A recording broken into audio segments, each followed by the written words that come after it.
What's upper Dub Nation? This is Rich with Let's Go Warriors here tonight. I'm going to warm things up. We're going to talk trade market and then we'll talk about NBA draft. And at about, I'd say 8:30 or so, maybe earlier, we'll get Eric G, who is the dude in the middle of the thumbnail. He is with NBADraft.net, and he's going to give us who he thinks might be the 41st pick of the 2025 NBA draft. You like how my background has 2025 draft on there? That's pretty cool, huh? Let's see.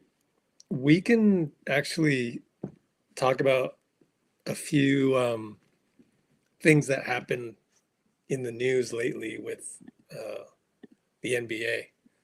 So why don't I pull up a back screen and, can I log into, I know what I was going to do.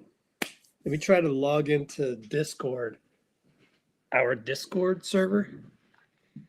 And I should have tried this out earlier. Oops. But let me see.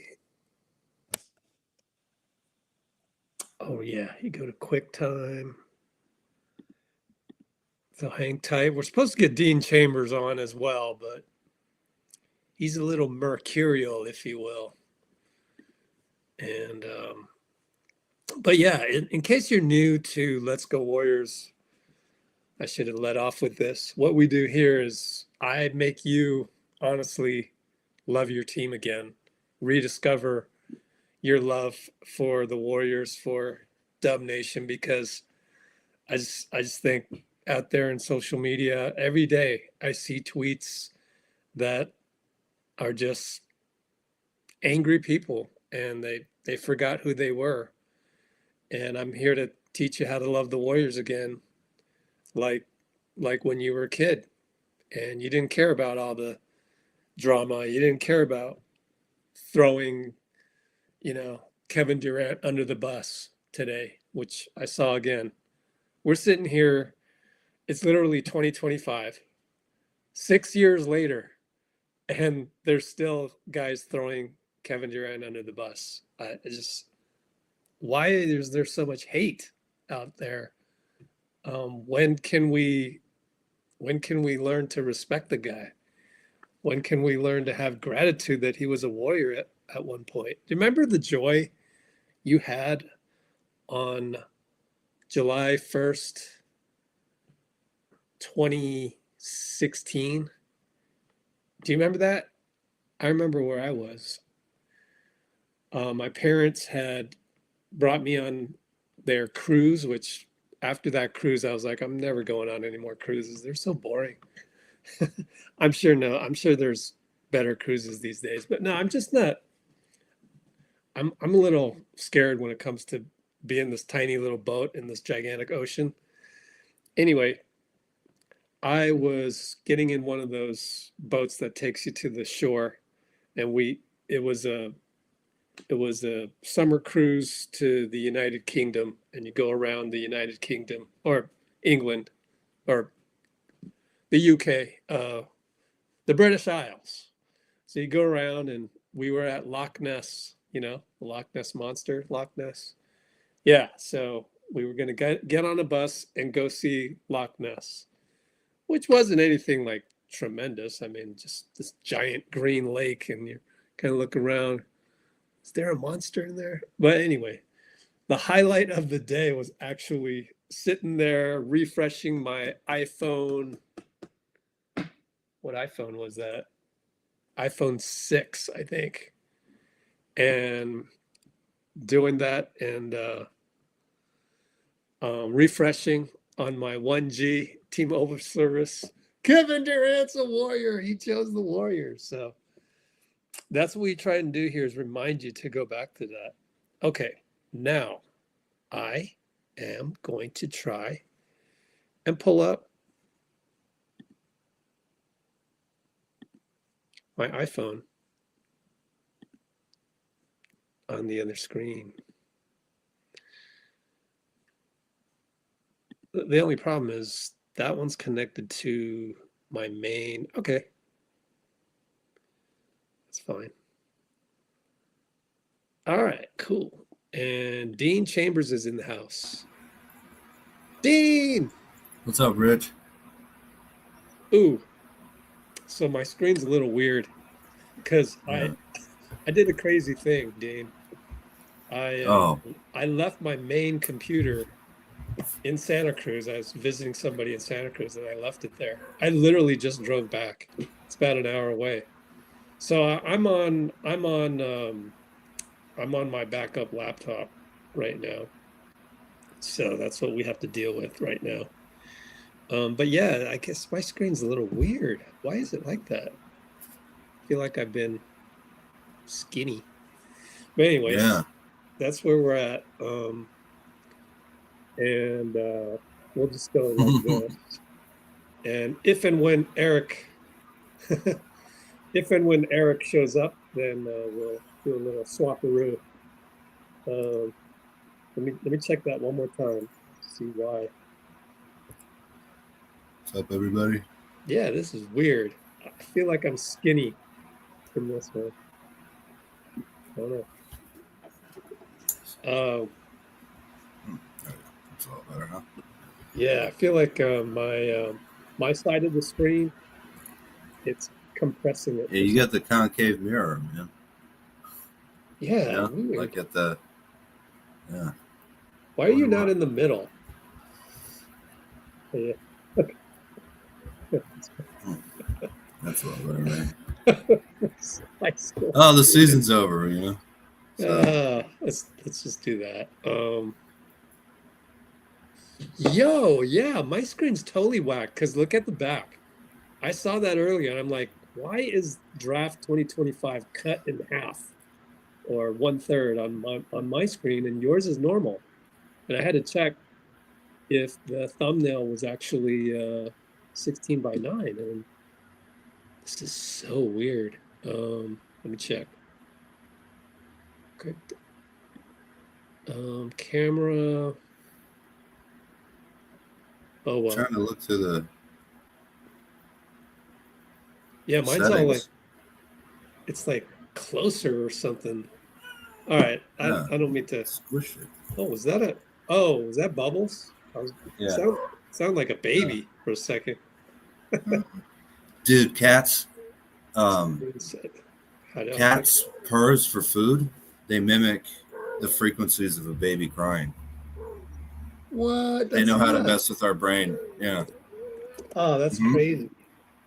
Yeah. Oh, dude, I just realized I'm logged in as the wrong account on my YouTube, so that's not going to solve the screen problem. Maybe it's I don't know. It's not diagnosable right now. That's fine. Hold on. Sorry about that. Okay. I'm not going to change account here. Sorry, guys. Dean, what did you think of all the latest trades and stuff? Oh, forget that. What about Game 7? We had Game 7. You weren't here for that. Yeah, I know. I want to say congratulations to the Thunder, and I really wish Halliburton had been healthy. Everybody got robbed of, I think, an incredible game. And now Halliburton and Tatum are out in the East, and yet guys are still going west. Damian Lillard's out too. Yep. Damian Lillard is out as well for the Bucks, and he's older, but he's not the number one guy. It's obviously Giannis. Yeah. And yet guys are still going west. Guys are still going out west, which I find amazing. You know, KD got moved, and it's still to the Western Conference. The Kevin Durant, obviously Bane went east, but that was before the Game 7. I think it's the KD thing. I kind of was like, why would he go? Why would he go to the Rockets? They're kind of young, you know. They're not really Oh, okay. We could talk about that. an experienced team yet, and yet I have to say I think my initial reaction was wrong. I kind of like the team out there, especially him, front court of him, Jabari and Şengün, you know. And they re-signed Adams, didn't they? So they'll keep him. Yep. Yeah, that's not too bad. And then their guards are Van Vliet, I guess, and who would their shooting guard be? Oh, Thompson, Amen Thompson. Yeah. So I thought that was actually a good move for his career, and for Jaylen Green and Dylan Brooks, it wasn't a huge thing for the Rockets to give up on, you know, because Amen is there. I know Green's good and everything, but Amen is the guy that they're going to be building around. Yeah. And then, what was the other trade again? I can't even remember what it is. Well, today there was the Celtics sent Porzingis to Atlanta, going from the most memorable ones because they just happened. So they unloaded some salary. In unloading some salary, they saved a ton in luxury taxes. Bruce has heard some. Bruce, where did you?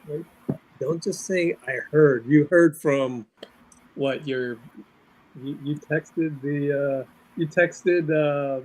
Yeah. Michael Wiggins. Me. The wife. Let's see. So they got. Jeez. So we won't go into that unless you can tell us where you got that from, because that's just random. CJ McCollum. They traded Porzingis for George Niang. Is that right? Mm-hmm. Okay. You know why they did that, though, right? Oh, just to get way under the, or maybe not. They're not there yet, but to get under the second apron, right? And have they're there. They're under. They are there. Have you not been looking at your Discord? All the information's right there. I didn't. I took a nap and I didn't see that before I went to sleep, so I'm just hearing about that one. I did hear about the Drew Holiday one though, and I know that they were 18 million away or something like that, so that makes sense. There's a whole salary cap channel that's perfect for that. So let me share that screen. I hope I'm able to share it. It's going to be. No, that's not it. Escape. Present, share screen, select window or screen.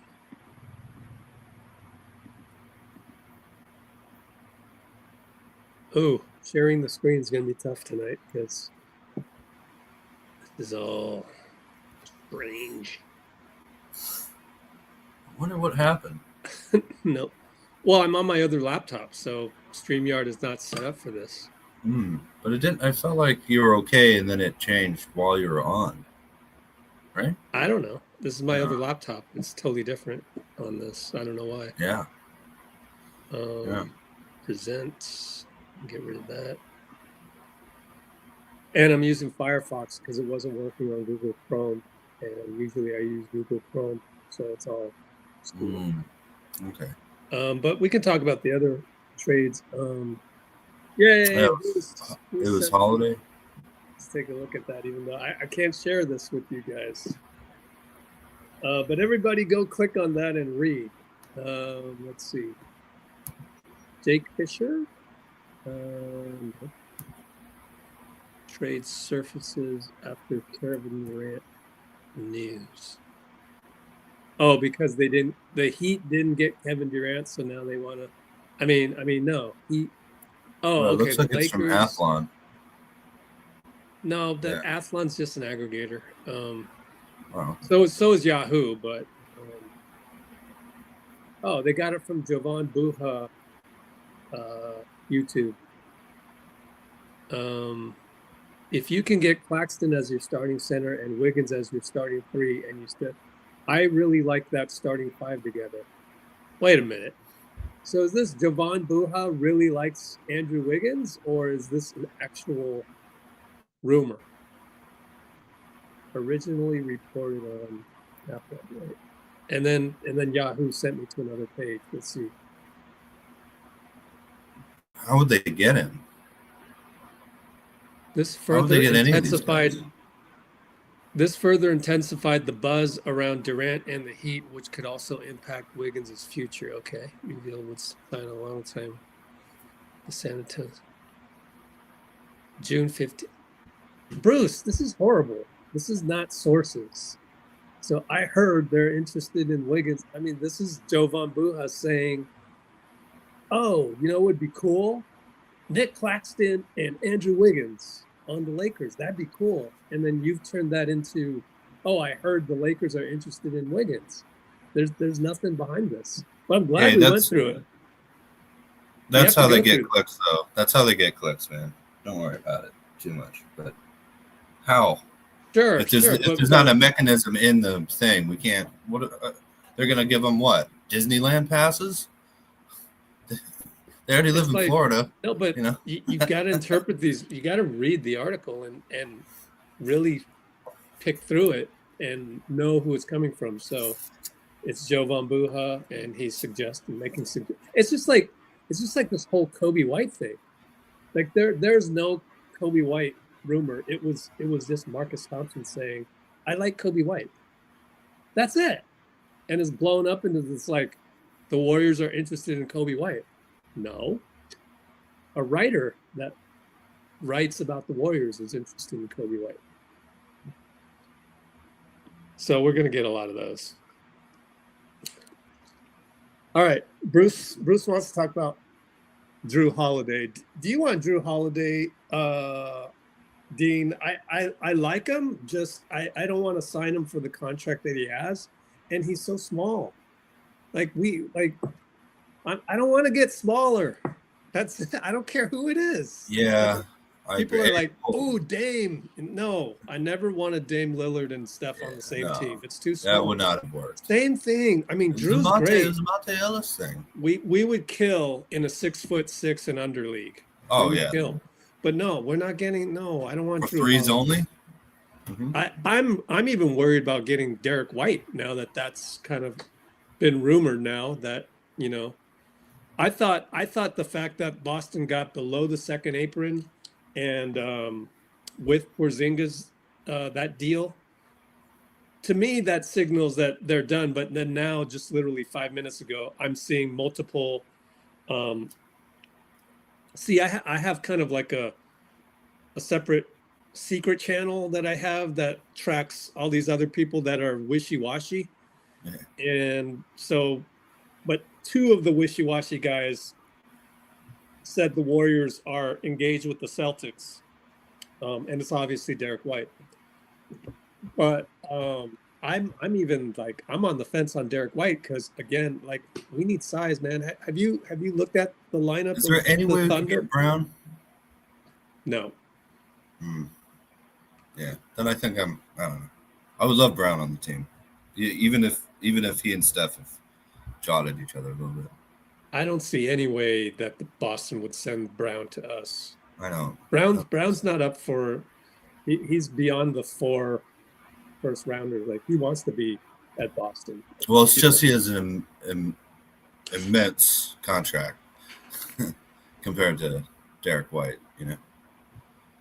And so get rid of Derek White. Don't get rid of Jaylen. That's the one you keep. Him and Tatum, you keep those. With the huge contracts? Yeah. You don't split that up. You want to keep the die. I agree. I want to do it. But if they want to do it, I would let them. If we get Jim Brown for it, that would be great. Why would you assume Boston doesn't think like you do? Like you're smart. Because you're saying they're not. I'm saying Boston isn't as smart as you. I know. You're saying that Boston doesn't want to get rid of Jaylen Brown, even though he has a not get rid of trade Jaylen Brown, even though he is Yeah, forget why would he's making like that's $60 million a year, right? so what? So he's making 60 million. We got Jimmy making 60 and Steph making 60 as well. Yeah, So every team can handle two $60 million guards. I agree. Figure out, number three when you figure it out. Right now, um, if you're under the second apron, I think, cool. That's good enough. You just won a championship 2 years ago, and I agree, and I don't think they yeah, should tank or anything. Um, I'm not sure with their draft prospects that would even make any sense to begin with. You know, um, they yeah, again, the East is going to be kind of depleted unless some guys start going the other direction during this trade deadline, which I think they will. That'll be, especially like again with Tatum and Halliburton out with Achilles tendon tears, which is horrible. The two, the last champion and the last Eastern Conference champion are both going to basically be out, in terms of their best players. So I think there has to be someone who's going to go east. It's not going to be Steph or Jokic or somebody like that who's established. Probably wants to do the Warrior Nugget for life type of thing. It's not going to be one of those guys. Again, I was surprised Kevin Durant didn't go to the East. I get it, but I'm just surprised about that. Luka's not. Lakers aren't trading Luka, So there's got to be Kevin some. Durant didn't go to the East because he wanted to go to Houston. He chose Houston. That was implied by his he was at Fanatics Fest and he did an interview with Kay Adams and he basically he revealed that without saying it out loud. So there's a whole level of casual fans that went over their head, but if you just sit there and you listen to the words closely, Kevin Durant engineered him going to Houston given the choices that he had. And there's even a clip of him hugging Rich Kleiman and dapping him up, and Rich Kleiman enabled Kevin Durant to go where he wanted to go, which was Houston, and they got the deal done. And Houston didn't even pay a tremendous price for it. That's how desperate Phoenix was. But I think that was the best deal that Phoenix could get given the circumstances. So Houston loses Jaylen Green, but they replace him with Kevin Durant. They lose Dylan Brooks, but like those are guys you can lose even though they're starters. So I don't think Houston really lost all that much. The number whatever pick, and so yeah, just KD looked at what his choices were. He didn't want to go to Minnesota, and I'm sure Jimmy said some bad things about Pat Riley, and maybe that had some influence on not going to Miami because they did meet up in LA as well. And this is all on our Miami doesn't have a lot. Miami doesn't have the team around him that Houston or the Timberwolves would either. They just don't. They just don't have the team around. Wiggins and Tyler Hero, obviously Bam. I think Miami's actually they're not in a tremendous place. Smart of an organization as they are, and the Rockets need a small forward. More than T-Wolves do. So, yeah. Back to Derek White. What do you think about? Would you go all in for Derek White? I don't think I would, but I would have all in and like Kuminga and Moody and all that. No. Yeah, he's a guard. That's the only. We have guards. Exactly. So would you go all in for Derek White? I don't know, maybe abstain, etc. Oh yeah. Oh, please leave a like too. Let's see. Oh yeah. Yee. Melton is more injury prone, but if he's available at a veterans minimum with maybe a little bit more than a veterans minimum from your taxpayer mid-level, he's worth it. Who else do you have at veterans minimum? You're Well, what if comparing. Holiday gets bought out, as Bruce is saying? You know, which I don't think Portland's He going to gets do. bought I think, out. yeah, What? In the off season? yeah. Bruce is saying that. I don't think Portland's going to do No, that. no. They're going to try and move him again. Where's the? You didn't see the? It's on the Discord. Like Portland doesn't mind keeping Drew Holiday. They literally don't. Like that's why they got him, is because they can test the market, see if there's someone who wants to bite on Drew, and if there isn't, then they can keep him, and they're perfectly okay with that.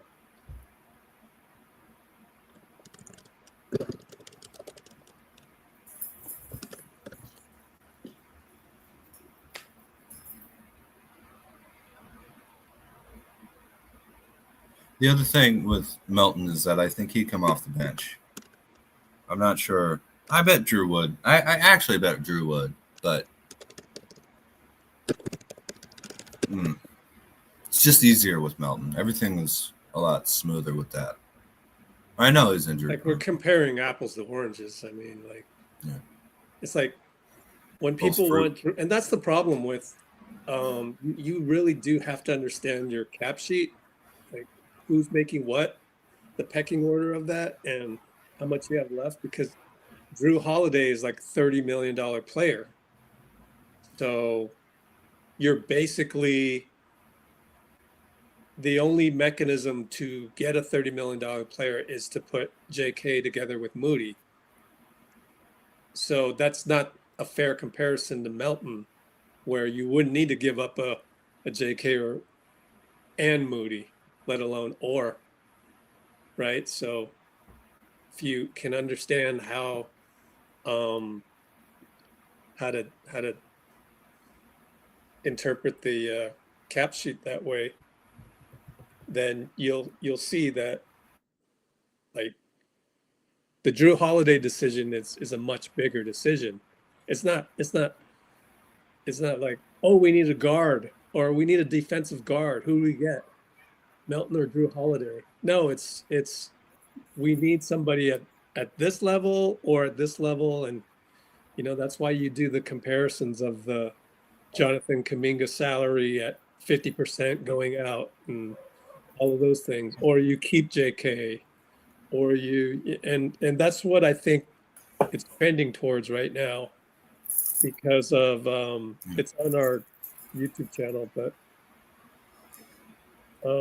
Mike Dunleavy spoke yesterday, and he literally said that I'm cool with our group, 1 through 7 and 10 through 15, meaning QP, DeSantis, whoever else he's got in mind.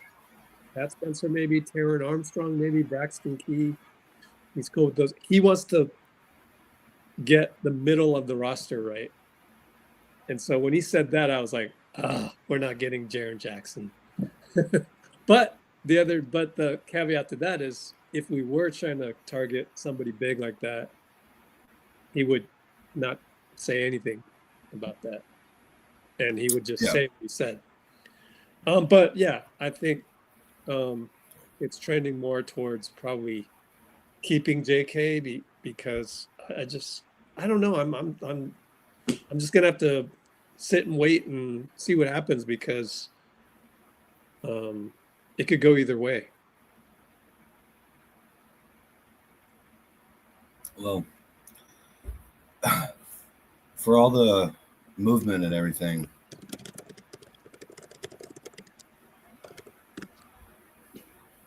it'll depend somewhat if the Warriors sign him or if he wants to test what other teams are willing to offer him.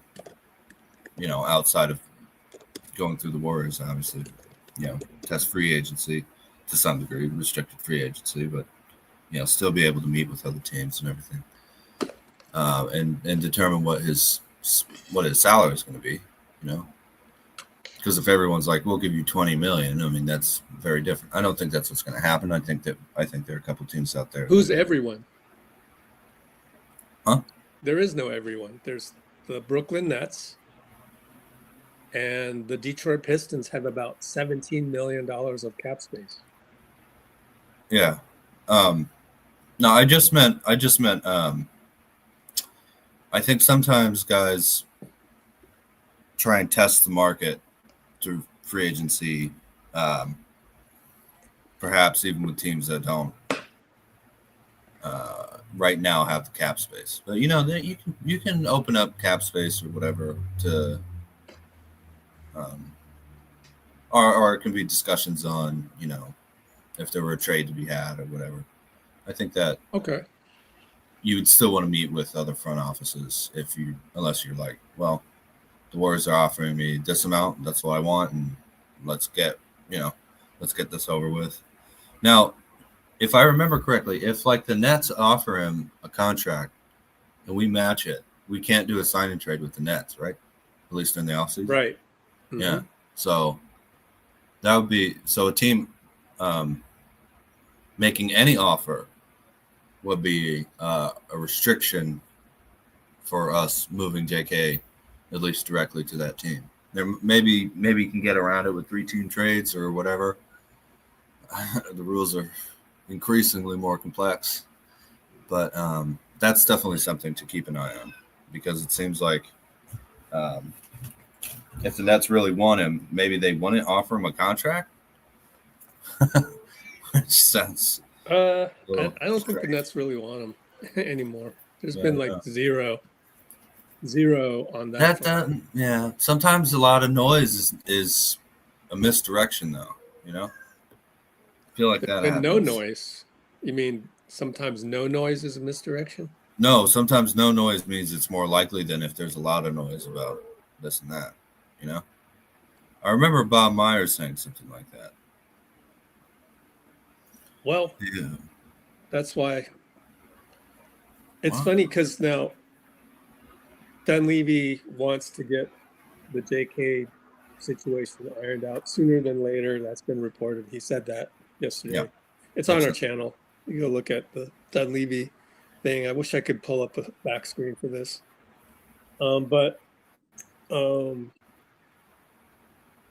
Ramona Shelburne talked to 95.7, and they decided to aggregate the hell out of themselves and say, oh no, if JK things could get messy, because he could drag this thing out if and then that would kind of paralyze the Warriors. Yeah, I mean it would, but like I don't like, how complicated can this be? Just sign him to $30 million, just get it done, and then it's on you to make sure that you increase his value to at least that much by February. So I think, unless I guess Jake, why wouldn't you take that? I guess maybe they could just shop that around and go, oh hey, Lacob thinks I'm worth $30 million. You want to make me an offer over here, Detroit? You want to trade a guy to get me in for 30? I don't know. My guess is that it would be salary match. Hello, Bubbles. Salary matching.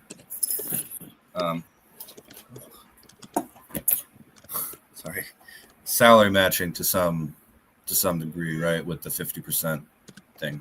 If you offer him 30, you might be out of range for a team that can only take back, whatever it is, 120% or something like that. That would be my guess on why you don't just sign him outright. Say that one more time. So if a team can only take back 50% of his offer plus however much, because they're actually taking back the $24 million, rather than $12 million, and you offer him 30, that trade doesn't work. Bumpos. bubbles. Yeah. She gets jealous. I want attention. I want all the attention. Not to see. Hey, Eric G's in the green room. Hey, Eric, I sent you a new, what do you call it? Background, unless you actually wanted the Warriors Cleveland background. Let me send it to you. Let's see. Hey, the Cavs. Maybe that's What about the a Cavs? sign. Maybe the Cavs want Kuminga or something like that. And that's why it's got the Cavs background on it. Oh, I see. Okay. Well, we'll just keep that. So why don't I start it off with Eric G, and then I don't know. You can be in the comments, and if you had a question for him, then you can come on board and ask him. Cool. Sounds good. Thanks. All right. Bring it on, Eric G. Hey, how's it going, Rich? How's it going? Yeah. Sorry for the format, but I look That's okay. funny today because I had to use my backup laptop for this. So I look even skinnier than I am. No, that'll do. Cool, man. How you doing? Good, good. You busy? Yeah, in different ways. So you just got back from what did you get back from?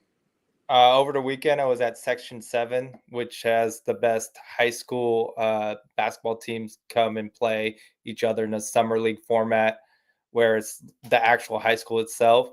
So it's the best teams out of California, the best teams out of Arizona, the best teams out of Utah, the best teams. There were some teams from Oregon. There were some teams from Seattle. And it's a live period, so you get to interact with the coach, with all the college coaches, and you get intel about the draft there because there's some of their players are in the draft, right? So Yeah. So you get to meet them. They ask a little bit about high school guys. I ask them, hey, do you have any nuggets for me for the draft? And that's how things kind of work out. I do write-ups for that particular event as well. Salesian, that's in the Bay Area, won their division. And then Branson, that's in the Bay Area, won their division as well. Reardon was pretty good as well. So those were the local team. I know this is mainly a local podcast, so Warriors fans. So that's why mentioning those teams. So they did pretty well at Section 7. So yeah. Well, actually, we should introduce you formally to anybody who's new to Let's Go Warriors. This is Eric Guillemino. Did I pronounce that right? Nice. It's fine. It works. Sure. NBA Draft.net, one of the, primary staples when it comes to draft coverage ever since, when did NBA Draft.net start? Eons ago. So the founder's name is Aaron Smith. He started in 2000. He was around even before Draft Express, so a lot of people know Draft Express and stuff. So it's one of the original internet draft sites. I got involved at first because I had experience playing college basketball, and I'm a French citizen as well. They needed translation work with Joan Petro, and that's how I first got in. And ever since, I've been off and on with the site. I also work with Pro Insight, which focuses more on college stuff. And I've done this with you, Rich, for a few years now. As if people remember me, I am a big Warriors fan, so I always I am able to watch a lot of Warriors games. I would say that what I watch the most is probably I go to a lot of international and high school events, and I do a little bit of college. And I watch a lot of NBA too. So that's kind of all three. But I do get intel, and I do obviously talk to Aran and talk draft stuff all the time with him, since I work for the draft site and do write-ups for the draft site. And I did this year, I did 2 interviews with French players that are likely to get drafted. Yep. One was with Noah Penda, who is likely to get, we have him mocked at 28 right now. He probably has a range of 28 to 32, so a very narrow range, and the first. And then I did an interview with Mohamed Diawara, who is probably would be available when the Warriors pick at 41. probably maybe not a fit for the Warriors, but he's probably 45 to undrafted, I would say his range is right now. So those are the things that I've been doing lately. Cool. Well, I think we should just jump right into it. So, who Okay. are the Warriors taking at 41? Who do you think? Because we have No, no that's really up in the air. Yeah. It sounds like it's a college guy. There's a few guys that I'm intrigued by that you have to remember at 41, it's not going to be a perfect player, right? Yeah. It's going to be somebody that even let's say Post took him half a season for even even get real minutes. It's good, and he's not a perfect player either. He had one key strength, well, two key strengths. He's tall and he can really shoot. There's no denying that was the skill set that they were seeking out. So whoever they draft will have there will be some things that he's really good at, and there'll be some things that there is why he was the 41st picked in the draft. Yeah.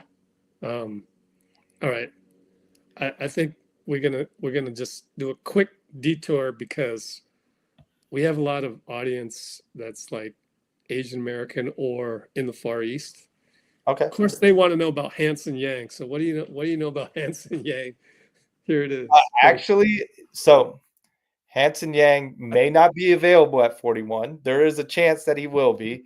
And our draft expert likes him a lot. Really? Yes. Oh. Uh, Yay! A Chinese player is liked finally. maybe not as never a first happened. pick, but at 41, it would be a great pick. Is he a fit with the Warriors? I don't know. He's a left. He can shoot it a little bit. He's big. Let me see his measurements. I know that we have him somewhere. But the issue is, and he has potential as speed. He's probably not ready enough for what the Warriors want right now. And there's the issue with the log jam at center. Now you have two controllable contracts that are probably the two best contracts on the team that happen to play that position. And there's no chance that Yang can play anything but center. There's no chance that Post can play anybody but center. So yes, you draft best player available, but in this instance, unless you're probably trading one of the two, and that's mean TJD or Post, you're probably not drafting a center this draft, unless he brings something that's significantly different than those twos bring.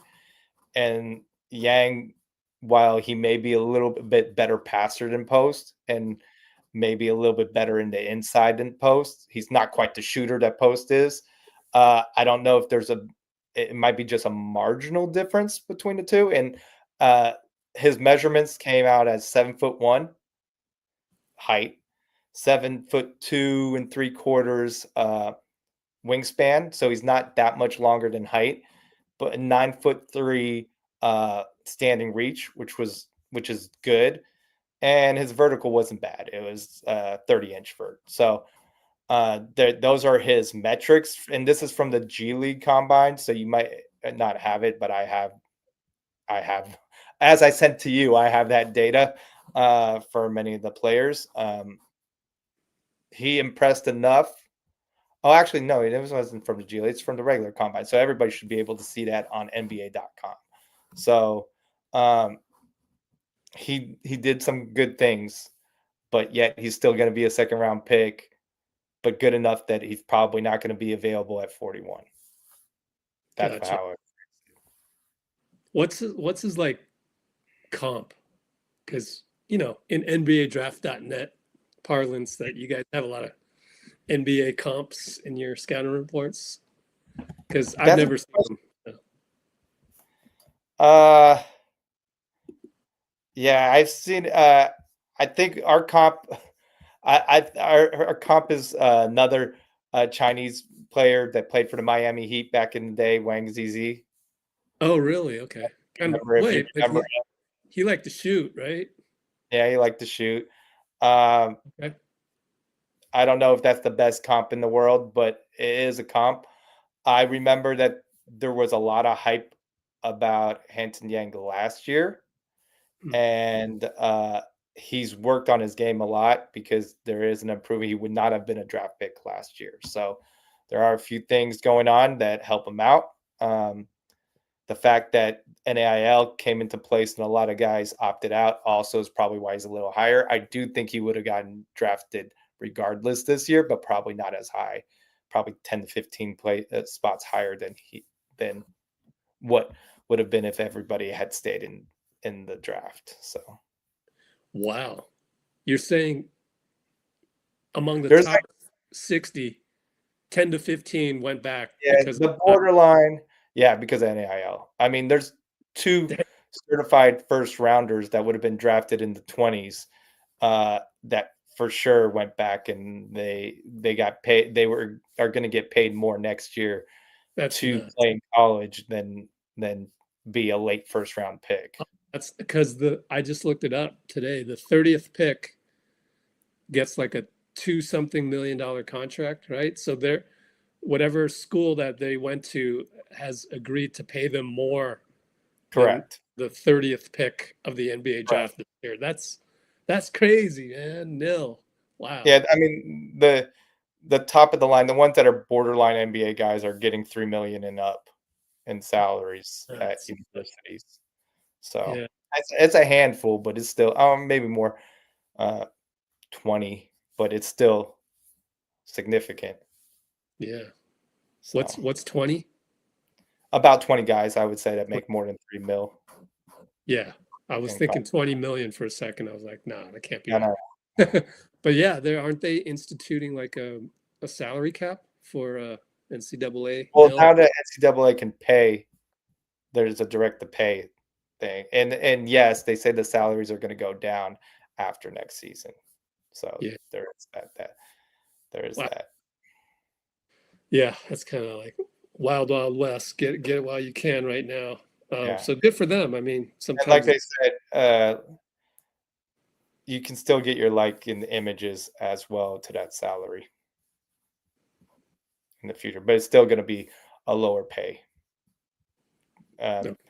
Like some of the best like GMs that I talked to for colleges, they all say it's going to be less money in the next few years. So. Okay, so we went on a little. It was good to talk about now. Okay, back to the 41st pick. So I've been there hasn't been a whole ton, and everybody's even your mock draft kind of fluctuates until like tomorrow, really, right? And then tomorrow you guys will kind of make a prediction, or maybe even the day after. Is it like the night before the round where you finalize NBADraft.net finalizes who they think is going to be at 41 for the Warriors?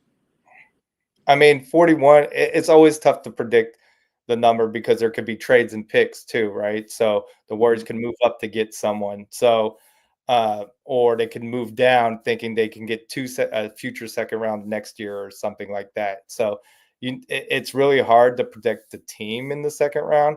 The pick, you can sometimes predict the team, but not the right pick. So it could be like the Warriors traded down and they went down to 56 because we knew that they really liked, let's say, Hanson Yang as an example, right? So that's the difficulty with the second round. We're still working on, and we're really, if we get specific intel on teams, then we'll match the teams up. We're still working on some things even in the first round at this point. So to be honest, like our draft, our mock probably won't be finalized until like noon Pacific time tomorrow. Gotcha. So you read this, you read that, and really the only kind of, I guess, stuff that's, paragraphs worth of information has been, the only thing that I've seen is Dalton Johnson of NBC Sports Bay Area, as well as Monty Poole. I didn't read the Monty Poole one just yet. And I don't actually, was that even in regards to the draft? But first one from Dalton Johnson was really about all these shooters. So we listed out like a whole bunch of shooters who all sounded good to me, but maybe we can go down that list one by one. So let me see, Monty Poole. Oh yeah, Monty doesn't like to be on Twitter anymore, so he likes to go to Blue Sky, I think. So I better go look at that. But what do you think of some of these shooters that Dalton Johnson mentioned? So we got, and I sent this to you, but Koby, I don't even know how to pronounce these. Koby Brea.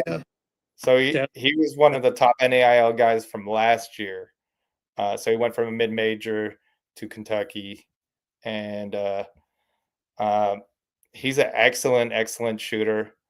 The question is the other aspects in his game. What can he do in terms of defense, in terms of putting the ball on the floor? Is he too one-dimensional? That's why he's a second-round pick. Yeah. That's why he wasn't the star of the team on it this season. So those are going to be some of his questions. There's no question that he can shoot the ball. Nobody's going to question that. Positionally, can he stay on the floor? I have a few names myself, unless you want to go down the list of like shooters that I think might be more intriguing maybe than him. And I haven't mentioned them before. And it's one specifically from Aran that he was very that he likes and he thinks is an intriguing name. And now we don't know if the Warriors actually like him or not. But he played in the Nike Hoop Summit, and he's from Serbia. And I've seen him before, and is Bogoljub Markovic. And he's 6'10" and a half, has a 9'2" standing reach. He's not that long. His wingspan's only 6'11". So you usually want guys like, you say they're long when they're like 3 to 4 inches taller than their height. He's only 1 inch taller. So it's not bad. It's just that it's not extraordinary. He can really shoot the ball. For somebody that tall to shoot the ball, and he's not a center, he's a power forward. Now, the reason he might be available in the second round is he's skinny as a rail, 213 pounds for somebody that's 6'11", and you don't know, right? He's ready right now offensively, like high basketball IQ, good passer, good energy, good shooter, and can shoot it from far. Defense is an issue with him. What position who he can defend on the floor as he enters his first season is going to be a real question mark, right? Since the Warriors are looking for somebody that is a little bit more ready. Offensively, I would say that he's there. Defensively, I would say that he's not. But you have to look with the team that has a Jimmy Butler, that has that has Draymond Green, that has some passers. Maybe having a guy like that another shooting big that's not necessarily a 5, because we have the Warriors have their shooting big 5. He's more of a 4-3 at this point. Small, so he's definitely small forward, power forward. May be interesting, and that's just I don't have any intel that says that the Warriors like him. I'm just throwing that out, and Aran likes him as well. So our number one guy that founded the company, he thinks he's intriguing for the Warriors. The basketball. And he's also a Warriors fan too. He grew up. He is a Warriors fan. He grew up in Berkeley, so LA and Berkeley. So I would say that would be one that would be intriguing. It's more of a long-term play, but because of the other things in terms of basketball IQ and shooting and position, maybe. What were some of the other Jaxson Robinson? Aran's always been a big fan of him. He was at BYU and also at Kentucky. He had an injury. So his injury kind of derailed his senior season. He just started working out again, so he did not play in the NCAA. Aran liked him so much last year that he had him at some points in the first round. This season, he did not. He's played at a high level against good competition because of the conferences that he's played in. He's more experienced. He's also a wing. He has some ability to put it on the floor. He is a good shooter. He has good size. He is a little soft. So that's part of his drawbacks. He's a little bit soft, and he's been primarily in his career a six-man. So that is the other drawback with it. And he's coming off an injury. So those are the things in terms of shooting that I haven't really seen. I think he did get an invite for the Warriors to work him out.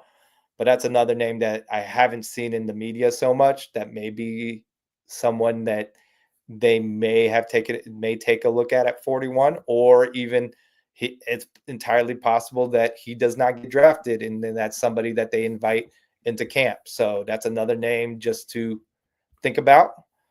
The one that we have on our mock is Broome. Johni Broome. Johni Broome from Auburn. Was one of the best college basketball players this year. 6'10". Now, one thing you know about SEC is that SEC is tough, so he's physical. That's a question mark. Is also positionally, like if the Warriors have draft Johni Broome, what happens to? He's a little bit more of a 4-5 non-shooting 4-5. Does that mean? What does that mean with TJD around? He's a little bit bigger than TJD. What makes him a fit with the Warriors is that he is very good at dribble handoffs. So all the screens that he would be a very good screener for Steph. That's what makes him a great fit. He's a pretty good passer. As you noted when we had our conversations, Draymond has mentioned how he likes how he plays. Yeah.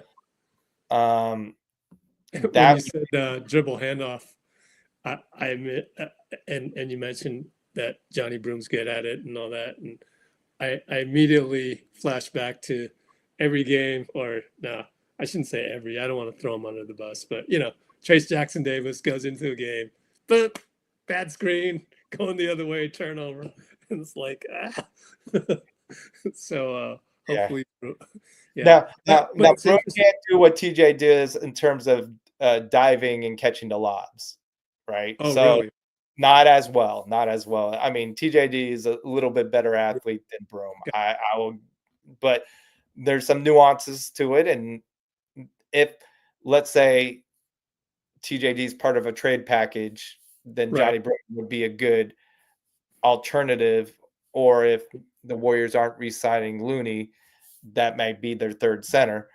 I don't have any intel either way, but it's somebody that I think he definitely has a defensive presence on the court, and he does things that the Warriors like in their big men. Now, shooting wise, he shot 35% as a junior and only 28% from three this year. He's a 50 to 65% free throw shooter, so shooting is not his strength. Again, all these players that I'm going to mention at 41, there's going to be some issues with him, and he's a little bit older. He's one of those seasoned 22, 23-year-old players that he's had 5 years experience in college. So the learning curve should not be as great. He should be more prepared than most, but also the upside's not quite as high. Like Markovic is only 19 years old. So that was one of the reasons he has much more upside, but he's had a lot of international experience. Jaxson also had a lot of experience. So we know that the Warriors tend to usually go either for high basketball IQ or experience is really important for them in the last few drafts. Sid Kageno in the comments has already asked about Dixon twice. So let's just skip over to some shooters. So Dixon did work out for him, right? Eric Dixon, he did work out for the Warriors. That's been reported. Great player, well coached, right? Villanova guy. Has improved every year his shooting. He is a good shooter. He's definitely in the mix in the pick. Same thing. Has some limitations in terms of athleticism. Has some limit. I want to get his exact measurements and height. Let me see if I can find it. Do you have his measurements handy? Me being on my so his height. So for a big man without shoes, he's 6'7.5". 8'8", a 6'11.5" wingspan, 8'8" standing reach. So that makes him very undersized for a center. So you're seeing him as a power forward. So that's one of his limitations is how big he is. Pretty good vertical leap, 32.5". The shooting is good, but the question is, again, when the Warriors play bigger centers, who's going to be their center? He's going to have some difficulties because he doesn't have the wingspan and he doesn't have the height. Okay. The next guy on that we didn't talk about yet is Koby Brea. Did we talk about him? Yeah, we did. Oh, my fault. Chaz Lanier. I don't think Chaz makes it to 41. JC transfer, 6'4", 6'5" would be great if not JC transfer from a mid-major. He would be great if the Warriors are able to get him at 41. Then that would be a good pick. Definitely led Tennessee in on offense this year. He's a little undersized for a 2 guard. Almost combo size instead of a straight 2 guard. The question mark I would have with him playing with the Warriors is he's always been the guy that was able to get the most shots on the team for the last 2 years. How will he adapt as being more of a role player and being not the feature guy in shooting? Will his percentages be just as high as being a volume shooter? So there's like Brea, who we spoke to about before, and Jaxson that we spoke about before, because they've been role players most of their careers. Even at the college level, you don't really have as much of a concern of that adaptation. That adaptation for Lanier might cause a little bit of a transition for a year or two, which, like, as we've heard, the Warriors really want somebody that plug and play.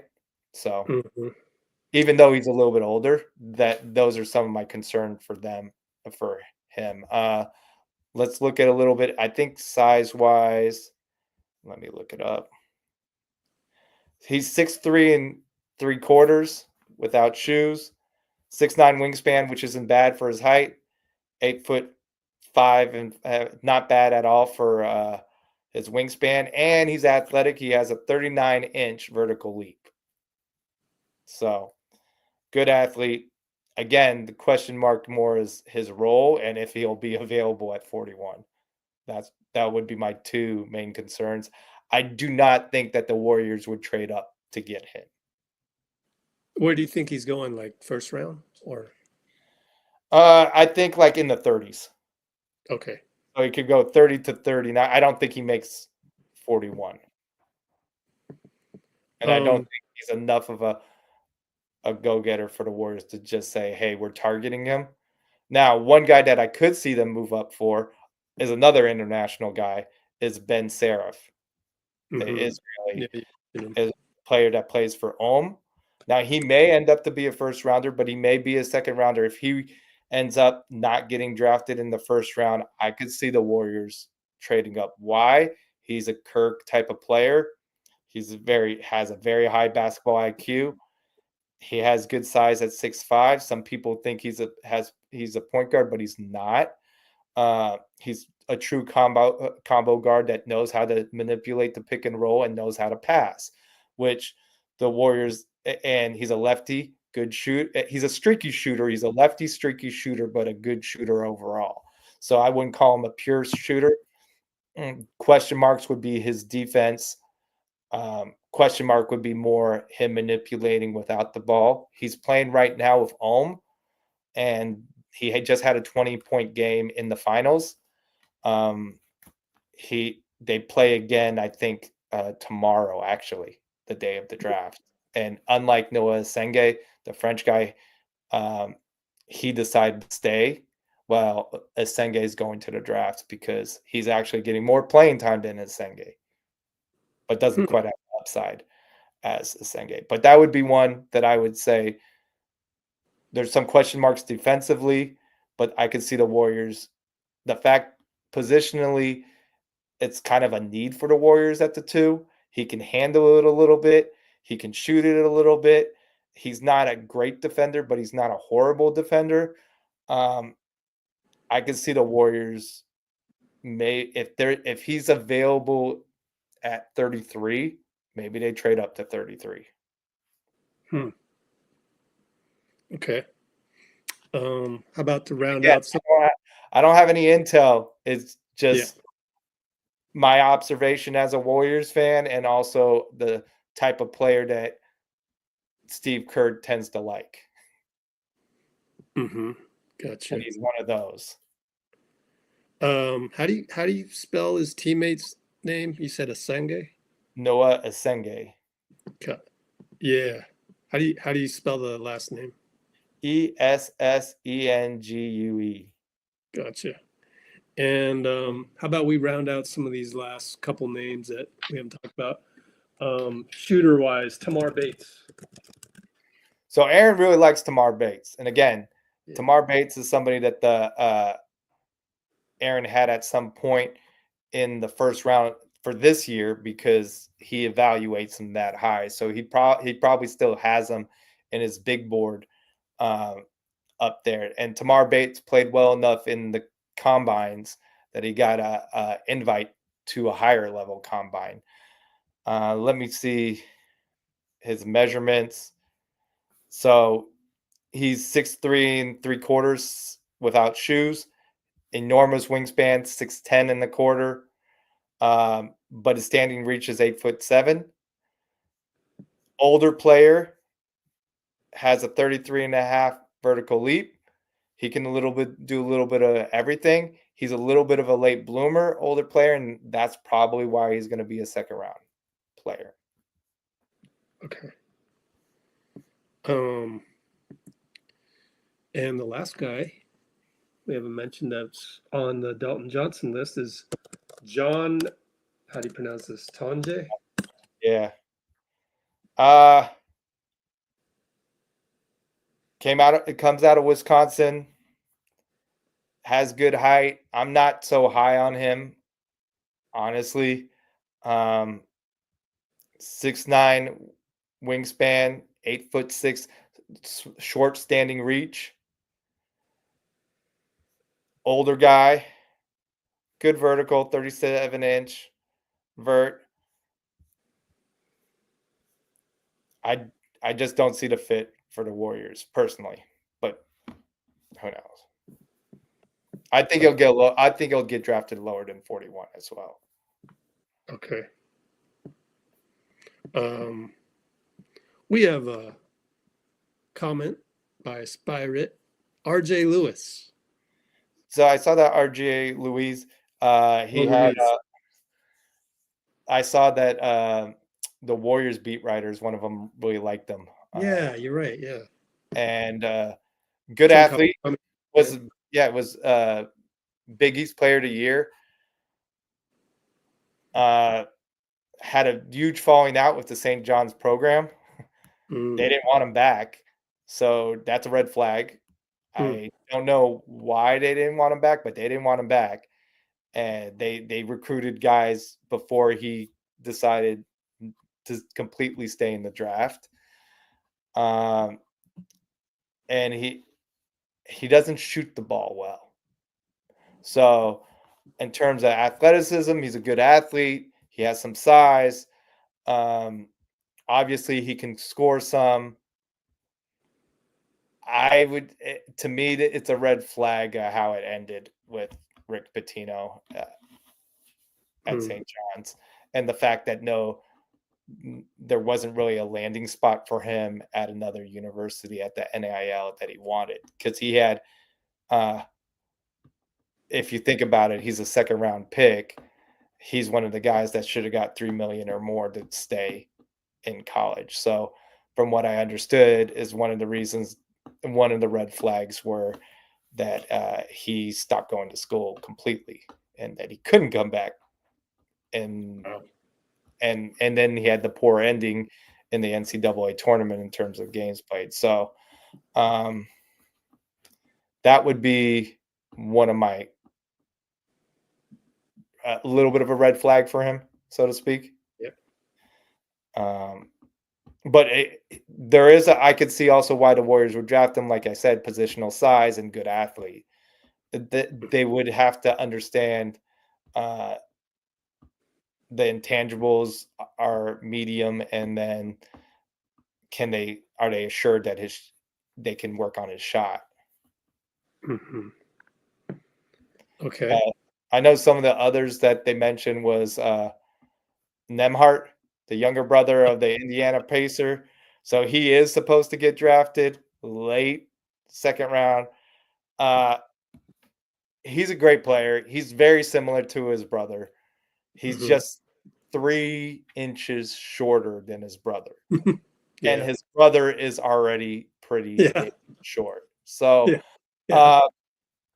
it's going to be hard for him to make it. He's one of the few guys whose standing reach is under 8 feet. His standing reach all on is 7'10". He measured at 5'11" with a 6'2" quarter wingspan. Yeah. He's just for a point guard, he's just an average NBA athlete. High basketball IQ. The rest of his game, like, you do think that you do recognize the brother in him. Similar games, went to Gonzaga, transferred from Creighton to Gonzaga, has great experience. It's just hard. It's just hard to be. You have to be super, and it happens. Jose Alvarado from the Pelicans is short, but he didn't get drafted either. So he's probably late pick or to go undrafted. Now, would I take a chance with him on a two-way? For sure. That's the type of player you want. Would I draft him? Probably not. Personally, I'd have to be really convinced that he can hold his own guarding taller two guards even. All right. One of the things Dunleavy said yesterday at his press conference was, with second rounders, we don't even know if they're going to make the NBA, so it's kind of like we want to make sure at least he has a chance of making the NBA, which is a tough thing to hear as a Warriors fan, because, well, you drafted Quentin Post and he made it. You drafted Trace Jackson Davis and he made it. So what can you speak on that kind of comment, and for the average Warriors fan kind of hearing that? Well, that would worry me in terms of the 41st. What's difficult is a lot of the second round picks that have a good chance to making it happen to be backup centers in this draft. So I think the Warriors would have an easy target to find somebody if they had a roster spot for another center. But again, you've invested in Post and you invested in TJD, and they're not they're together, they're probably still the lowest combined, would still be the lowest salaries to the cap, and they have TJD has 2 years of NBA experience and playoff experience, 1 year, and Post has 1 year of playoff experience and overall experience. So that makes it a little bit more difficult because of the success they've had in the last 2 years of and the fact that this draft happens in the second round where the depth and talent is at those positions. And then now you're not only judging as like, is this guy an NBA player, but is this guy an NBA player that's better than those two guys? Mm-hmm. And that's kind of like where the Warriors are a little bit in a tricky spot, because we all know that Kerr loves Looney. We all know that he's not going to be that pricey, and that it would be hard to tell Kerr, hey, we're drafting a third young center because and by the way, that means that we cannot resign, we can't have Looney back. There's just only so many roster spots. And on the flip side, if you did keep Looney, the team, they're going to try to ask that player that they draft at 41 to be a two-way, and he could say no, because there's no path for him to actually play. So the agent could say, yeah, we're not going to do two-way, you're going to have to cut him. And then the 41, they cut him in training camp, and then the 41 pick, you've lost that asset. So that's what makes this draft particularly hard for the Warriors themselves, is that the depth in the second round this year is a position where they've just drafted two guys. So what, like these 5 shooters, well, one of them you thought wasn't gonna be there at 41. These 1, 2, I guess that leaves 3.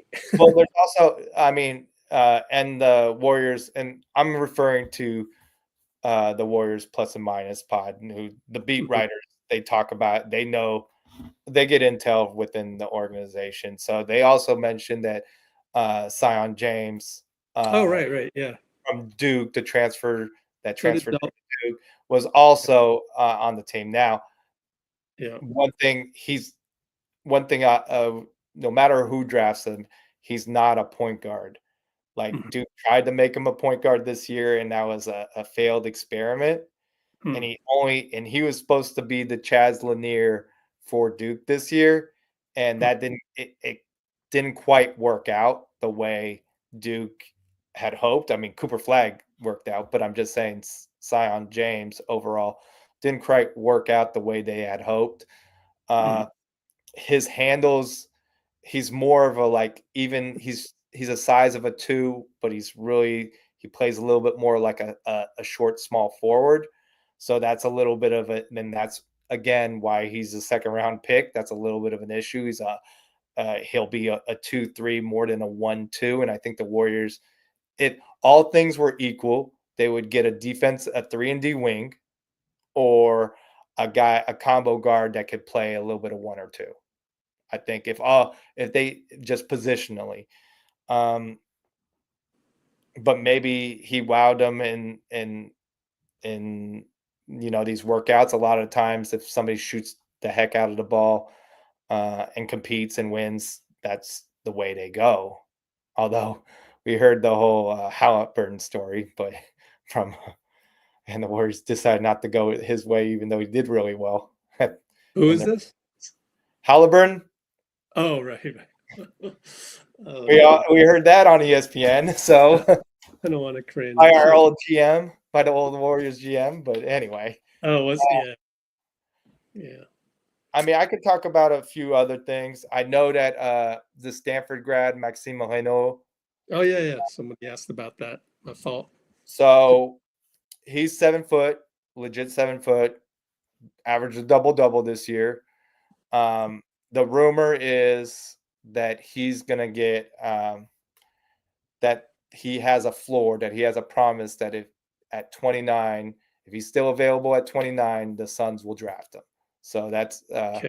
a pretty strong. I actually heard that at Section 7. So pretty strong intel. Nice. I would say, G. yeah. And it doesn't mean that he'll be available at 29, but that's Yeah. the way he sees it and they see it. His floor is going to be at 29. That's why it's not really an option for the Warriors. But I mean, I'm sure he'll be happy being with the Suns because they have need at center right now as well.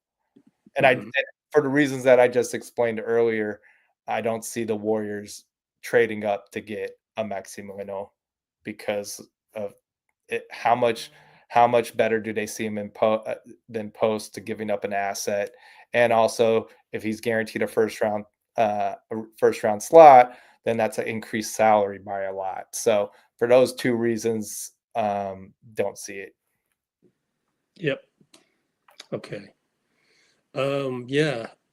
So Who like else? when you said that the talent in the second round is mostly with backup center.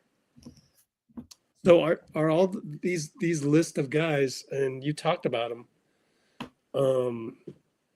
I guess these shooters, we're probably not going to get a. I mean, how difficult is it to get a guy that's like a pure shooter? I mean, I guess like they are kind of hard to come by in the draft, right? I mean, there's not a lot of like pure shooters, so they kind of go higher. Is that right? The guys who really knock. Well, no, not necessarily. I mean, Duncan Robinson was a project. He became a good shooter, and he was not a high draft pick. Chris Middleton was not a high draft pick. There are examples of things, but there's also development level, and Duncan Robinson's never been going to be viewed as a defender. So, and also he didn't really shoot it as well in college. He just worked on it, and part of the development was there. What you're looking for at Golden State is somebody to like when the main guys are not playing due to like because they're older, can that player give them something in terms of contribution, so they can they can actually hold their own and have a few wins where Steph doesn't have to play that day or Jimmy doesn't have to play that day. So you're really looking at the 41 pick. Is it somebody that can contribute, have positive impact in games where they need to play? Yeah. And also for a shooter, is it a spot up shooter? Is it a shooter that can deal with not playing a few days, or can he come in like is he used to not like coming in, subbing in and making a shot? There's some things that you have to adapt to because at college you went from being the man to not being the man. So are you more of a scorer or more of a shooter? There's a difference between the two. Yeah. I think the Warriors are looking for a shooter more than a scorer. Yeah. Yeah. So yeah, so I mean, what do you think? What do you think they'll pick at 41? Would it be a shooter? I mean, I really don't know. Like I said, I don't have it. There's a couple other guys that are interesting. Mika Peavy is an interesting guy because he's more of a 3-and-D guy. He still needs to work on the 3 part, but he can. I was just going to ask. We hadn't talked about point of attack defenders, I guess, right? Yeah. So Peavy, he's interesting. How do you spell that? Peavy. And his first name is Micah. Okay, Mika Peavy. Go look him up. How many 3-and-D guys that don't really have the 3 part yet? A lot. Get picked. Oh, how about like in last year's draft? How many of those got picked? That I mean, the big one, right, is the kid out of Port that the Suns drafted and traded to Portland, Toonami. He was a non-shooting. Yeah. That's an example of one that got drafted late that couldn't shoot, Hmm. and but he was a dog on defense. Or Herb Jones, also a second Mhm. round pick. Mhm. But I mean, Herb Jones, you always knew he was a special defender. It's a little bit different. Like none of the guys in this draft are SEC defensive player of the year's caliber guys. So, Gotcha. I mean, Herb Jones, it was, I mean, in the on the wing specifically. The other wing that's possibility, but not really, not is Jameer Watkins, could be Florida State. It's more potential on the defensive side than actual production right now. Again, his shooting isn't there yet. His offense isn't there yet, but he has a 6'11" and Jameer a Watt. quarter wingspan. So, Cool. and Did I spell that? he's a good athlete too. But again, Hmm. those Yeah. guys. Okay. Now, some other guys that I can tell, like, and I think that's about. There's another guy, but I don't think the Warriors will draft him. Is Adu Tiro? He was at Kentucky, then transferred to Arkansas.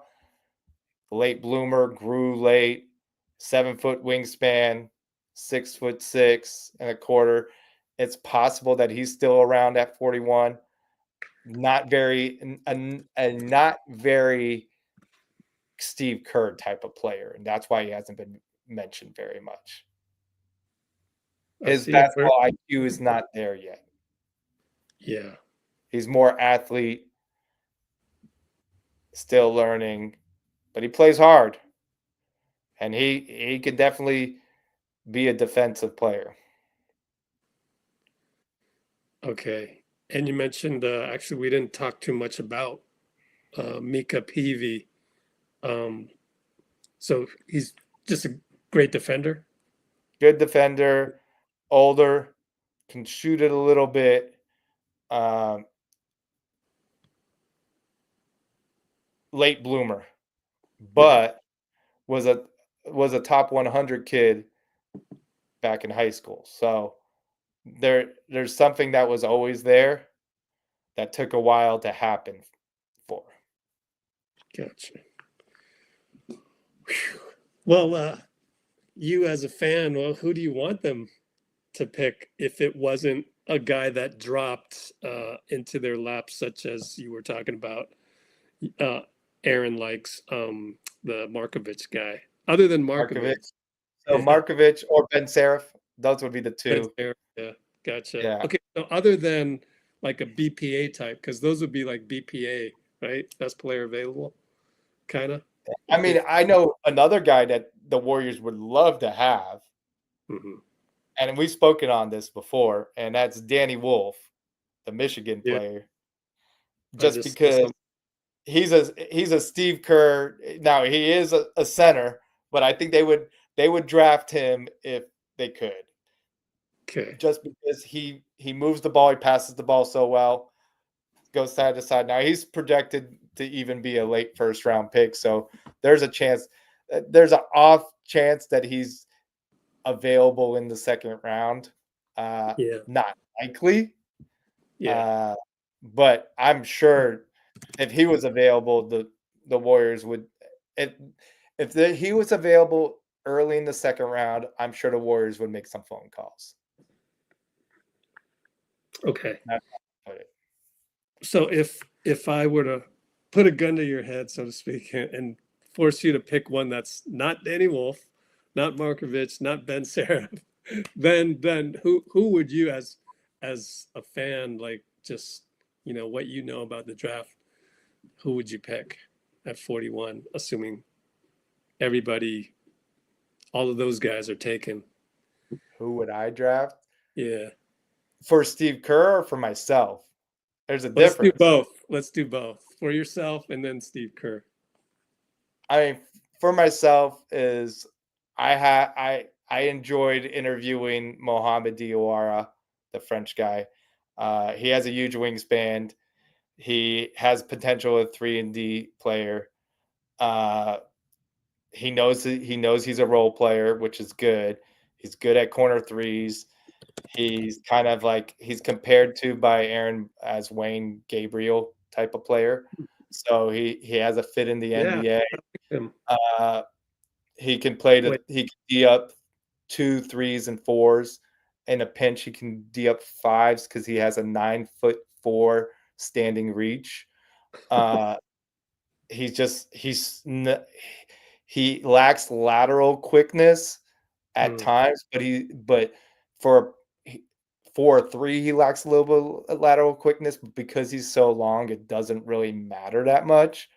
Now Steve Kerr would get frustrated with him because his basket like he wants to make the right pass and go everywhere, but sometimes it takes too long for him to process it. Yeah. So that's where I think I don't think it's an option for them. And he's also a 32% 3-point shooter at this point of his career and only like 55 to 60% free throw shooter. So there is some shooting concerns still, but he's young. He's 20 years old and he's had career in his he's played 4 years of pro basketball already in the French league. He had one year where he shot 73% from the free throw, and he had 1 year where he shot 36% from 3. So, but he's also had the following year he went 55% from the free throw line. So and in the past he's had 28%. So shooting still a little bit of work in progress for him. But that's my pitch. My pitch is he can play. He's a 3-and-D guy that can guard 3, 4s, 5s, and I think he knows his role on the team. Now, the counter argument is he may be too slow of a processor for Steve Kerr. Yeah. Oh, speaking of which, I wanted to touch on this. It's like if they somehow picked Mohamed Diawara, and what I guess just get to the point. What do you think about Taron Armstrong based on what you know? Like, because then I would send Diawara to G League for sure, two-way maybe, and then maybe you would. Oh, he's for sure. I mean, the 41 pick, no matter who it is going to start as a two-way G League early season guy. There's no question about it. Yeah, that's not even a question. So anybody that they draft, I would not expect him playing a minute unless it's a blowout either way in the first game of the season. Yeah, I agree with you on that because, like, I mean, we saw how Quentin Post started out and all these guys, Kevin Knox even, like start out as two-way, but then wouldn't you want a rookie $1.27 million contract in one of those salary slots just to like save a little bit? Yeah, and it's not even going to be 1.7 million. It's going to be like 400,000. I think that's something like that those second rounders don't get so much money at first. So it might be higher than that, but it's not. Their minimum is lower than the vet minimum. So yeah, no, it is. I looked it up. It's like 1.2 million for a rookie contract. But like, I guess I'm asking. It might be out of your domain, but do you think like one of these guys, whether it's Braxton Key or Jackson Rowe or Taron Armstrong, do you think they might be able to? Because even if JK is signed, there's still 4 more roster slots that they need to fill, and I just feel like one of them will have to be like a rookie contract, but I'm not sure. I could be wrong. Well, I mean, we'll see in about a week or two. I mean, yeah, there's a chance for sure of those guys. I think probably Taron. I'm not, especially since there's no depth at the 2 guard position. He's a combo guard. He's a 1-2. He's a little slow for a 1. The problem is he still has some work to do in his shooting, and he's not a lockdown defender. So Yeah. he has good positional size at the 1, but he's a little slow to be a 1. And he's got decent positional size for the 2 as well. He is a little bit older. I'm sure you've had other people in the podcast before describe him, as I recall. Is it a possibility that for sure it's a possibility? It's part of the reason why they signed him at the end of the season, so he could have a full off season of working with the Warriors, and knowing their offense and knowing how Steve Kerr likes to run it. And so they obviously did have and that may be who's their 41 really that plays more than the 41st pick this season. Now the question is, especially if Spencer's coming back next year, does he have any more two-way eligibility? Because there's a maximum amount of time that you can be on a two-way too. I'm not completely sure on that one, but if they are missing him, then it's for sure that's who they hope to replace Spencer with, is Armstrong. With that two-way back and forth emergency point guard position. Yeah. And then the other ones, I believe Braxton Keys, some of the issues with these guys is that they're old. Mm-hmm. One of them is like 27, 28 years old. Yeah. So, yes, if he's ready to contribute right now, that's the guy you should go with. But if you're trying to develop somebody, then he's already reached his athletic prime. So if he's ready to play right now, then you keep him. If not, for me personally, I'd rather have somebody that you can develop. Now, that's what the Warriors did, and then the fans had a huge backlash against not maximizing Curry's prime because they got guys that are 19 years old that needed development. Mm-hmm. I would counter that if you're counting on Braxton Keys to win them a championship, that's probably not where that roster spot's probably not the area where you're looking for that, Yeah, absolutely. So much those guys can do. And also, play. Yesterday, Dunleavy showed a lot of confidence in his end of the bench type stuff, like 10 to 15. So he was saying that he's looking to fill out the middle of the roster. So that's probably not draft related, Yeah. So I'm just curious to see what he can do there. Maybe he's already talked to Melton, and Melton's like, okay, yeah, I'll come back. Maybe he's already talked to Looney.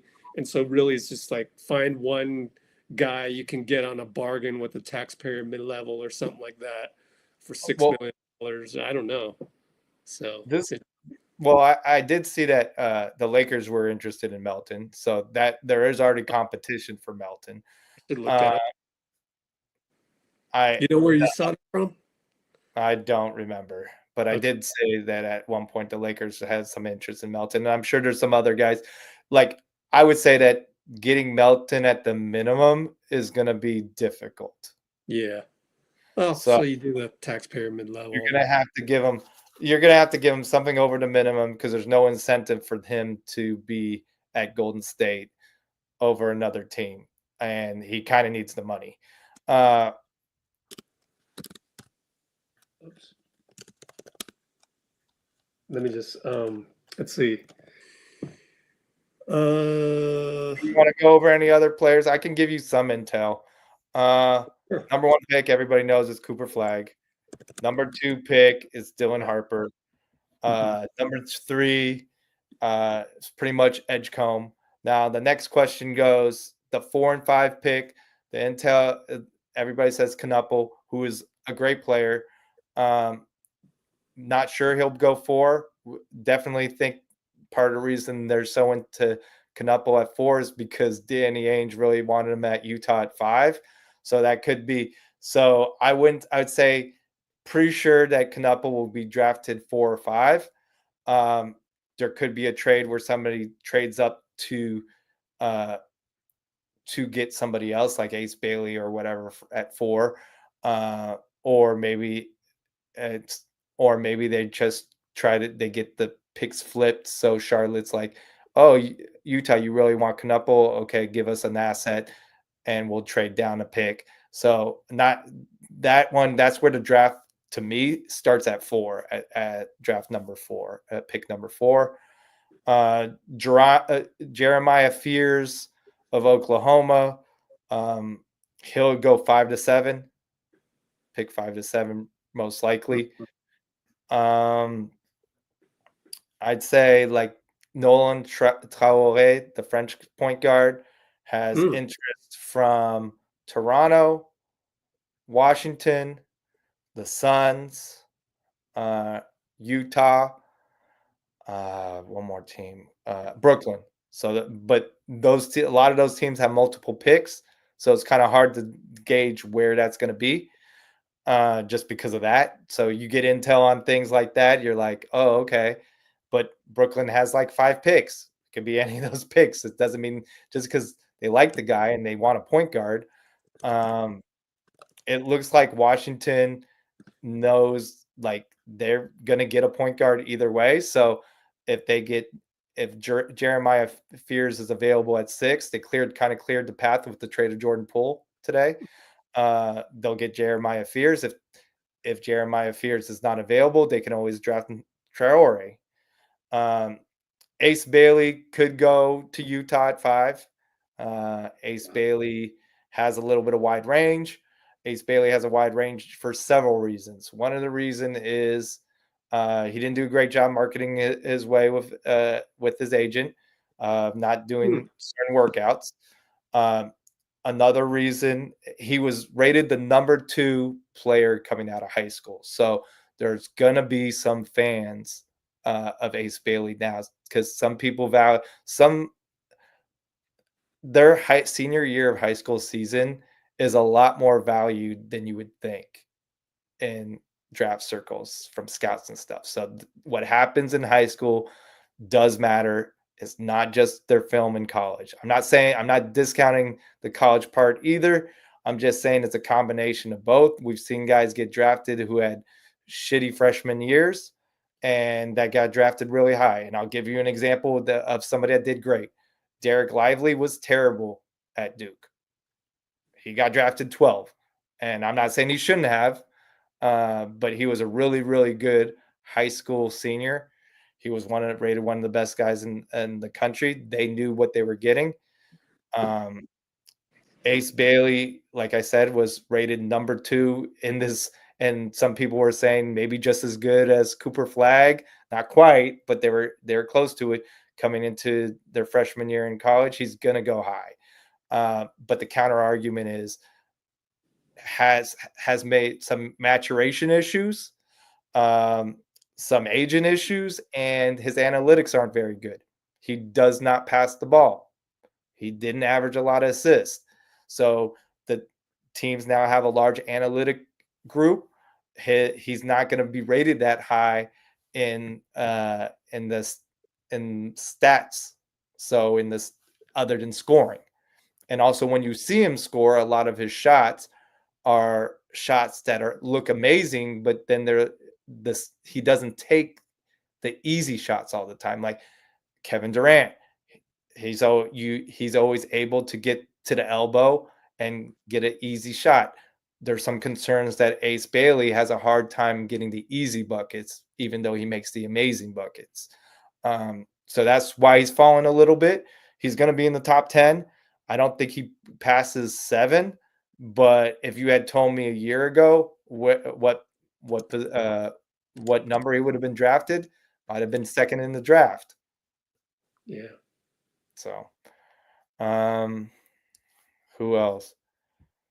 What else is that now? Well, you've covered a lot. So we really appreciate that. Cedric Yeah. Coward, I heard 12 to 19 pick. Drake Powell, I heard where we have him drafted now is where I heard. Noah Penda, 28 to 32. That's what I heard. Carter Bryant, 11. Carter Bryant is an interesting player. I've seen him since high school. Great athlete. University of Arizona kid. Southern California kid. It's interesting because he still has a lot. Great athlete, but his basketball IQ is kind of like at the Kuminga level, if you know when he came out of school. So that there's going to be a transition for him. I'm not saying they're the same type of player. I'm just saying in terms of game recognition and processing, it's going to take some time for him. He shoots. He has a really great potential being a 3-and-D guy. His game isn't similar. I'm just saying the basketball IQ is similar of both of them.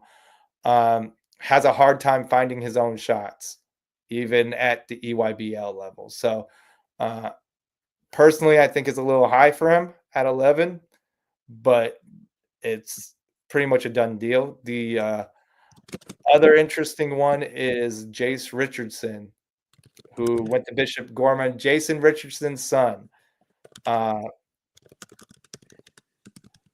Some mocks had him really high early on, and they thought that the reason why he's dropped so much is because of his height. Yes, he's only measured at 6'1.5", which was short, but his wingspan is just as long as most point guards in this draft. The problem, the issue of Jace Richardson is not his game. The issue of Jace Richardson is that he missed almost his entire junior high school season due to an abnormality in his knee. And there's long-term knee concerns with him, and it's a bit of a medical red flag. They drilled into his knee. Yikes. So he played the entire season injury-free, but you have to understand that if you're drafting somebody high, some teams are going to be deterred by those sort of medical reports, regardless. And you can, it's on record. Like the Michigan Lansing he discusses it in an article, but it's kind of weird that like none of the big media outlets have really picked up on it or mentioned it. I don't know why, but yeah, it's the last he's been injury free the last 18 months, but because he was a Pangos kid, he's a West Coast kid. I guess me seeing how he's progressed and knowing, asking why he didn't play for a little bit, maybe I had a little more heads up in knowing about this, but that's likely why he dropped out of most mocks out of the top 20. He's probably going to get drafted 20 to 35, my guess. Mm-hmm. And that's just because of injury concern. He has great analytic numbers. He has a great attitude. I think he can play a little point guard. Other mocks and other scouts believe that he's more of a combo 2-guard, a short 2-guard. Probably ideal role is being a 6-man on a team. Some people compare him to a Jordan Poole. So if you're done, maybe if he's available at 35, would you? Oh yeah, I would draft. Yeah, I mean, he's a talented kid, and he's a smart kid. He's not a super duper athlete. He's not like his dad. Now he has a younger brother that's a senior right now that is athletically like his dad, but does not have the skill set that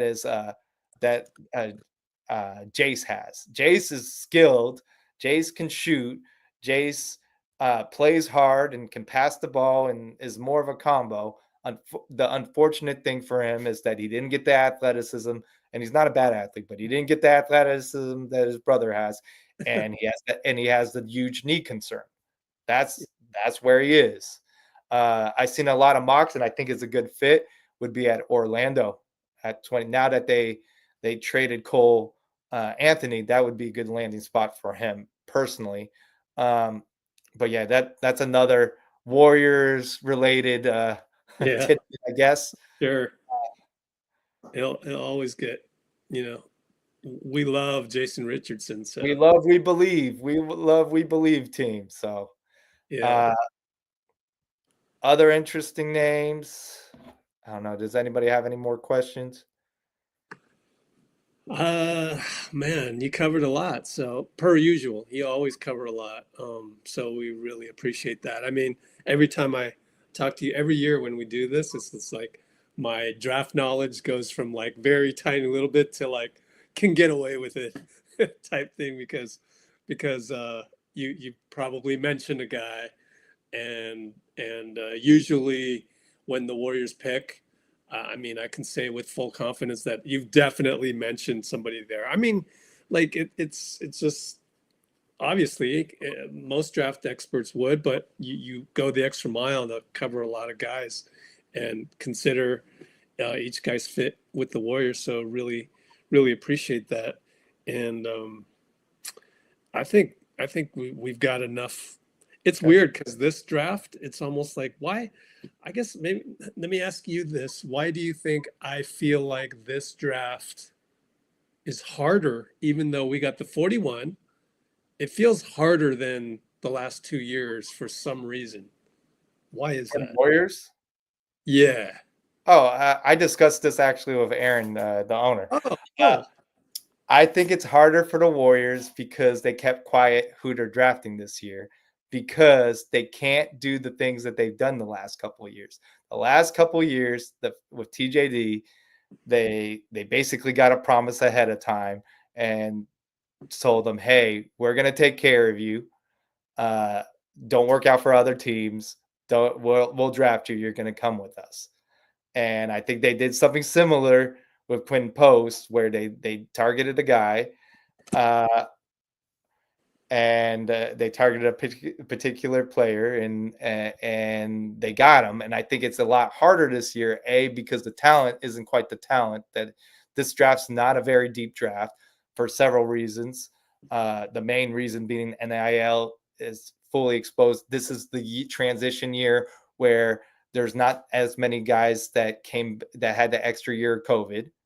There's that, and then there's the NIL, where the guys that may have came out didn't come out this year, and that was the first year of that. So it backlogged it a little bit for the guys, and those are two for the second round.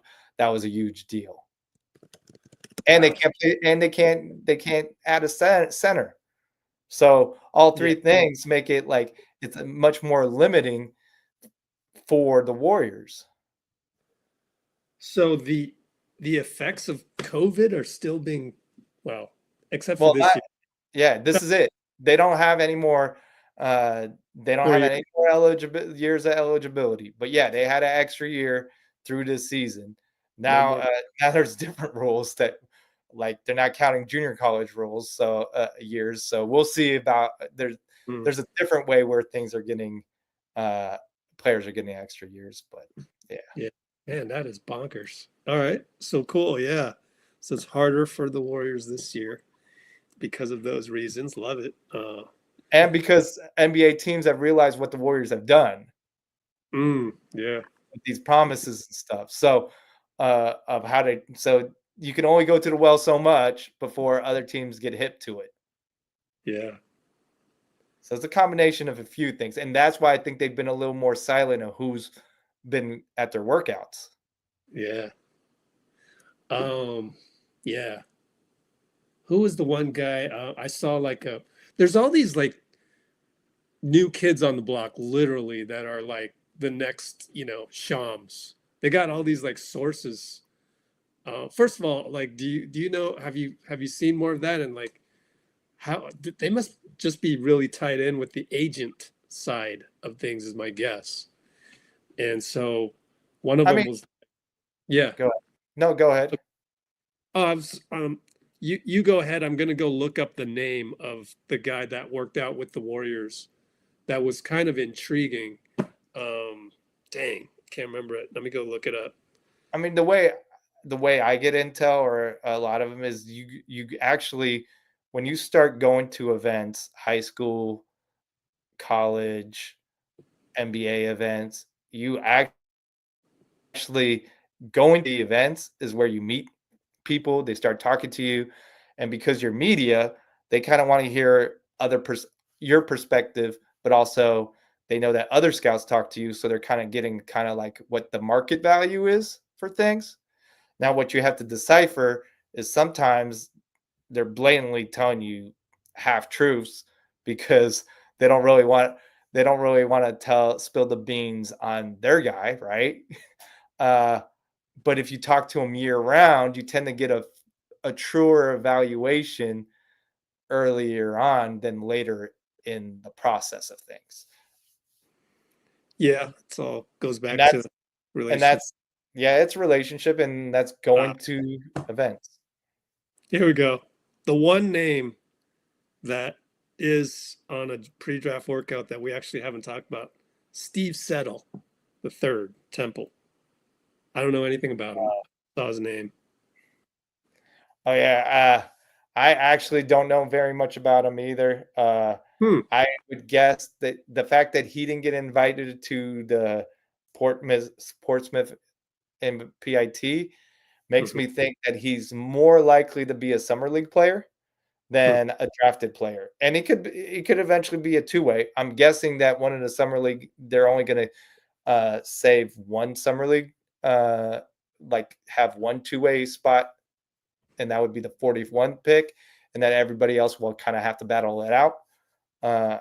Or now that they have three, they'll have two ways that they guarantee in it, and they can always cut it anyway because it doesn't cost them a lot of money.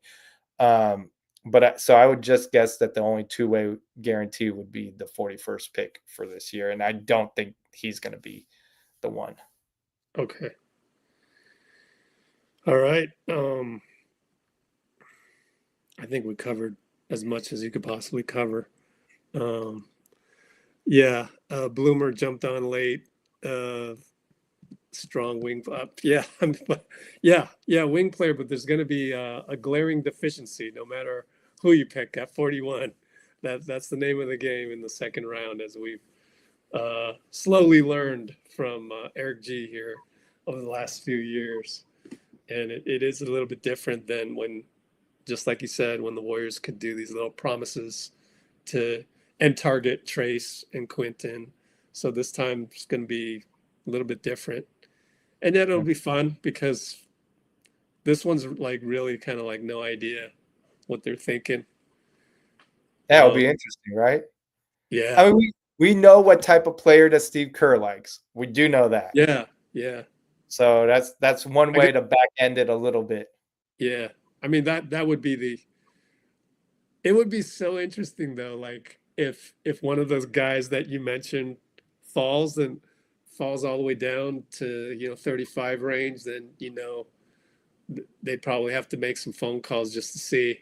Like you mentioned, if Ben Seraph or Danny Wolf fall, then yes, they're making some phone calls. Those two guys are Steve Kerr type of players.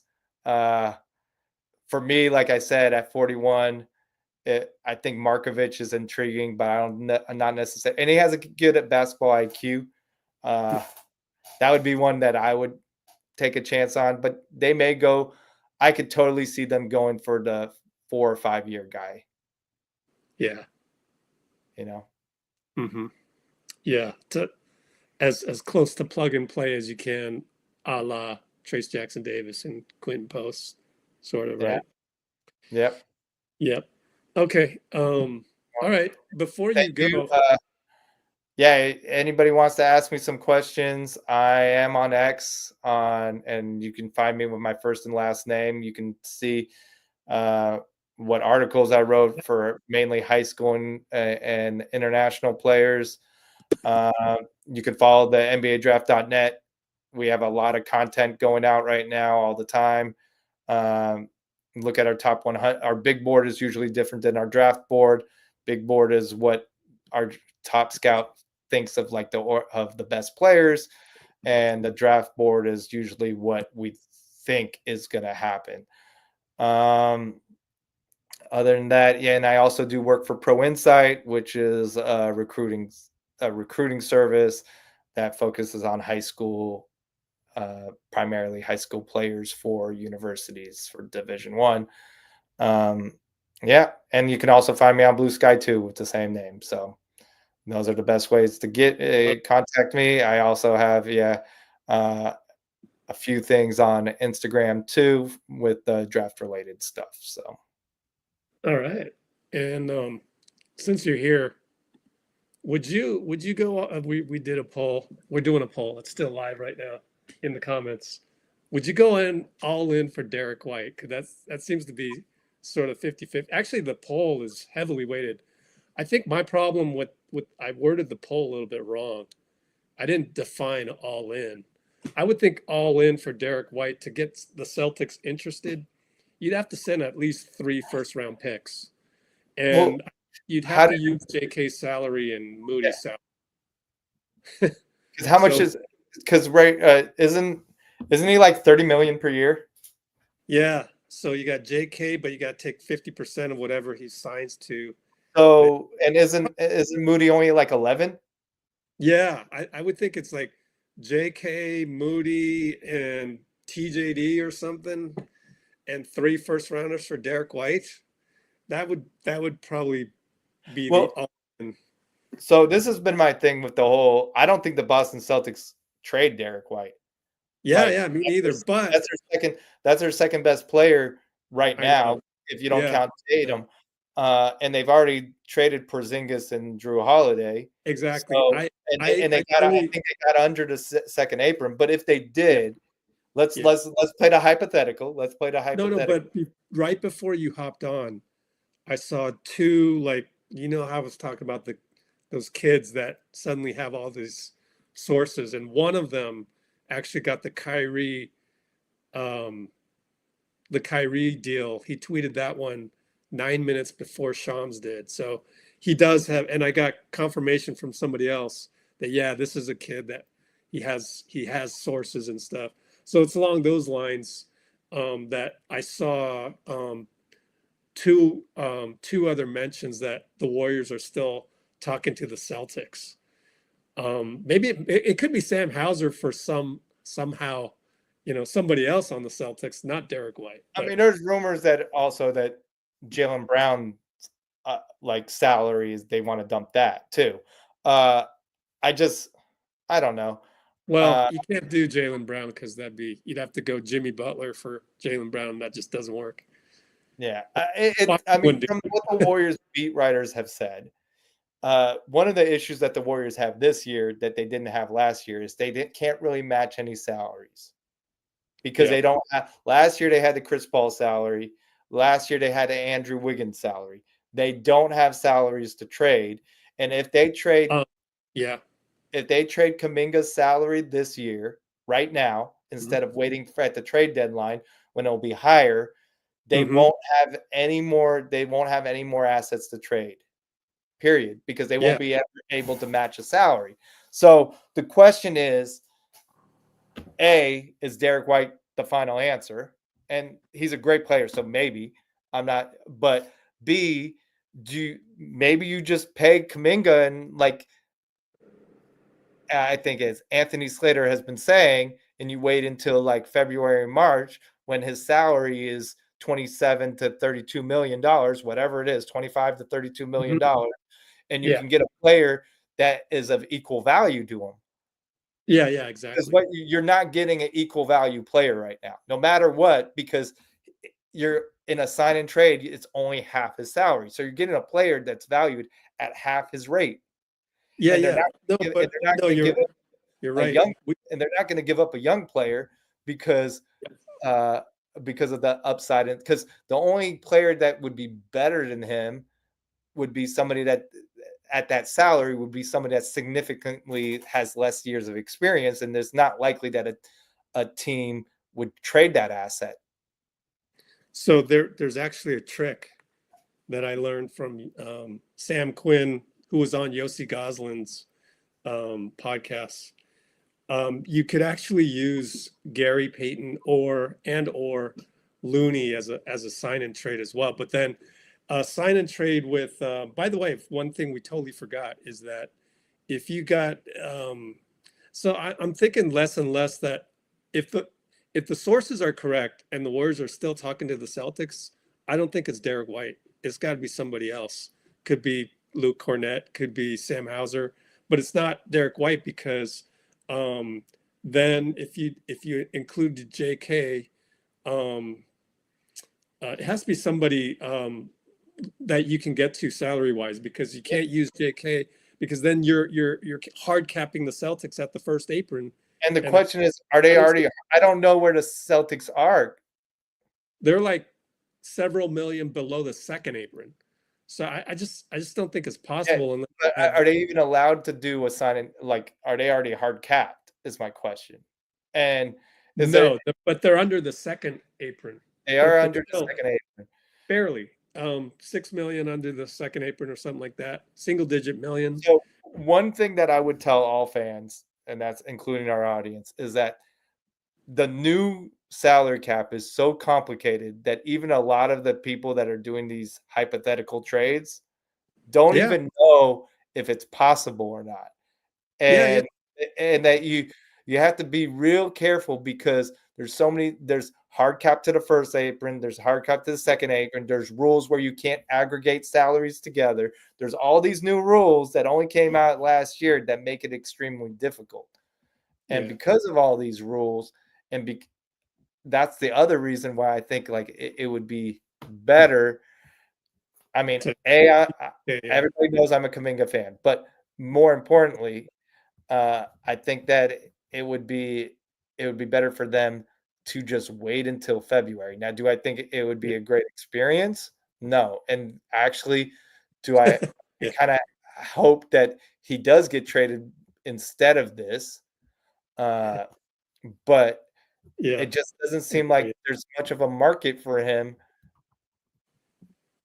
or that the Warriors will get a great. I mean, the best asset that I've seen that's been spoken about was Koby White, because Koby White makes like $13 million a year, so that could be like 28. That could be his 28 million salary, and then they trade him for Koby White. That was the level of player, because you can only get a $13 to $15 million salary. I think he's too small, but that's me. I mean, alongside Podziemski, he can shoot. He can shoot. Gone with the deal, if I wouldn't do the deal if it was JK and Podziemski, right? You'd have to get back, but I can't have Steph at 6'3", Podziemski at 6'4", and Koby White at 6'5". I can't. But the one thing he does is he dribbles and shoots, which the Warriors don't have that too many guys that can both dribble and shoot on this team. So that's the counter argument. Yeah. But don't you agree? Would you have Pods and Koby on your roster?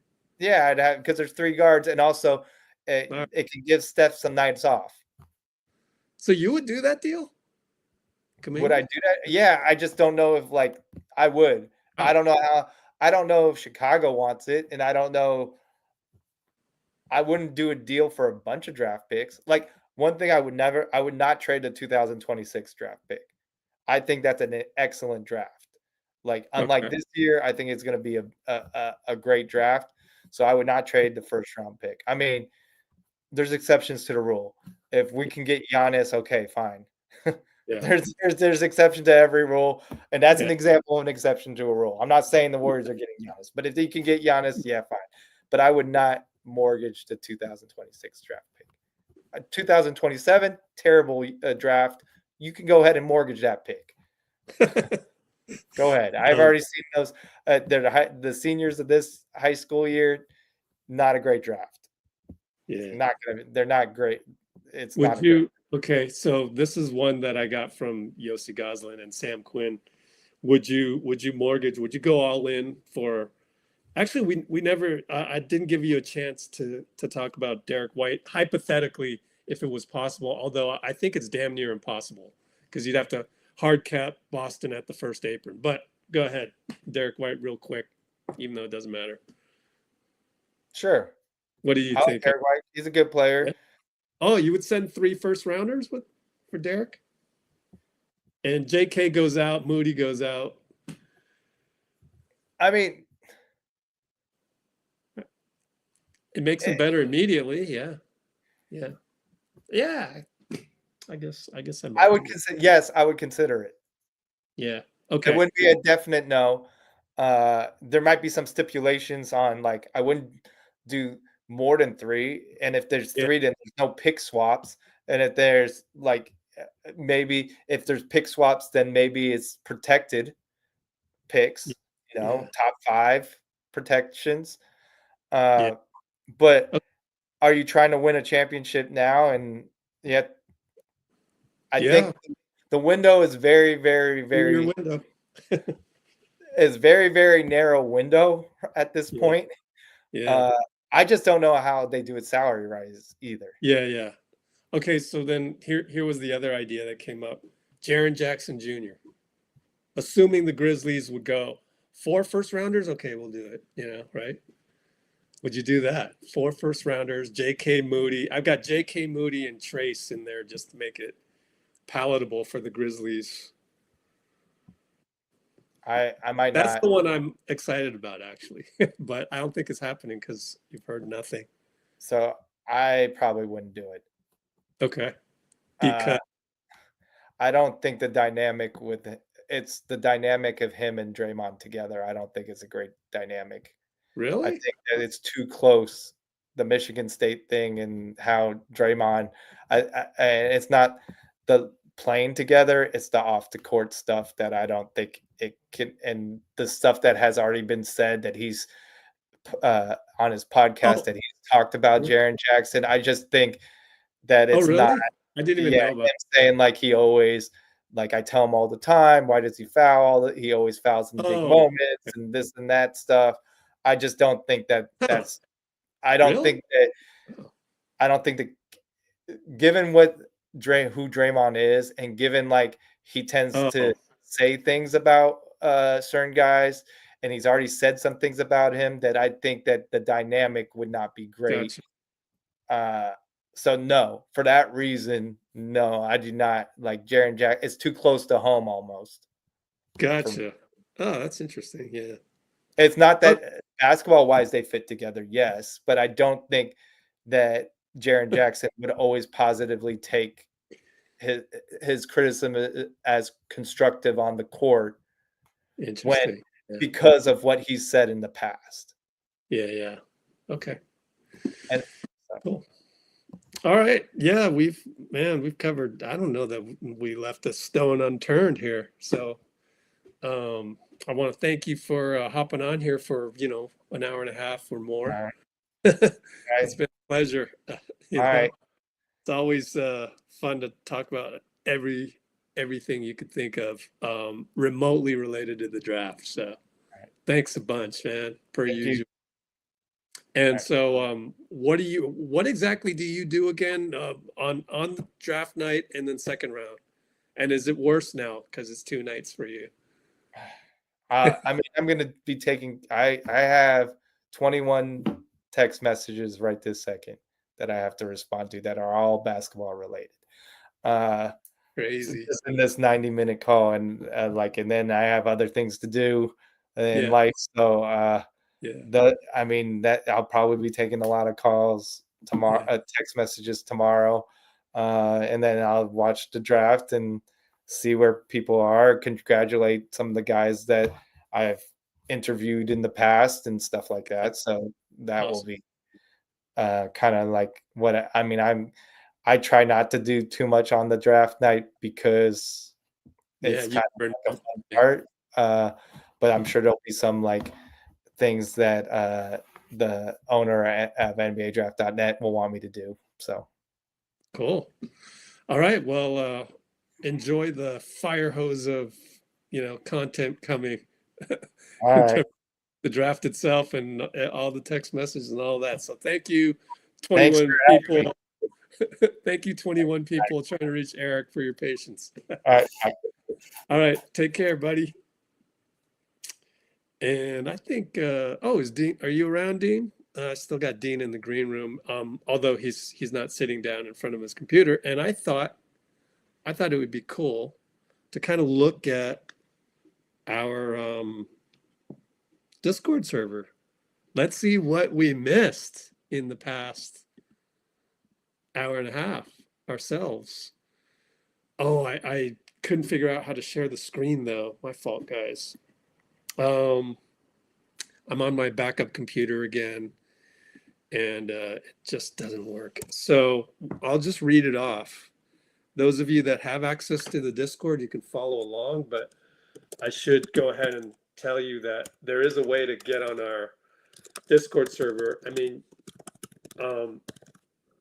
excuse me, I'm probably going to change it to a 7-day free trial just because we haven't been getting a whole lot of traction on it. And I guess once I get my main laptop back tomorrow and we go live for the Valkyries and the draft, I'm going to go live for mostly the Valkyries, and then the draft will kind of seep into it unless the Warriors do something crazy. And they probably won't, because I don't think we can afford a first round salary. The lowest salary is like 2.7 million. I actually think that's still too much, especially considering that Jonathan isn't signed yet. And bottom line is, we definitely need to sign JK. The process by which is kind of like up in the air. Restricted free agency, who knows? Maybe there's nobody who offers him any contract, and then we're negotiating on that and all that. But like, it's up to JK too. He could hold out, and he could really think about it. He could just take the $8 million qualifying offer and become an unrestricted free agent next summer. He could do that if he wanted to. And so I guess how did I get on that tangent? Well, back to the Discord. I'm just gonna try and show you guys how great it is as we go, and maybe just learn that way. And but right now I'm just gonna read off some things that are on the Discord server that I do not have the ability to show you on screen right now, unfortunately.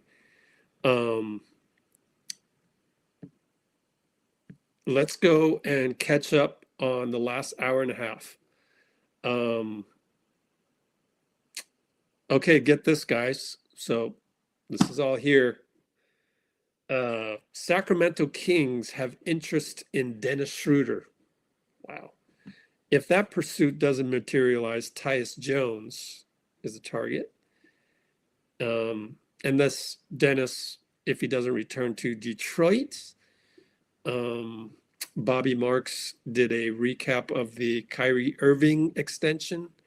So Kyrie Irving, 3 years, 119 million with Dallas, allows them to get some more optionality, few $1 million extra to kind of wiggle around with. Considering now Gafford did sign an extension, but he's also tradable because he is at the maximum allowable that you can still trade him. So don't know if that's 54 million over 3 years, or was it 3 years? Yeah.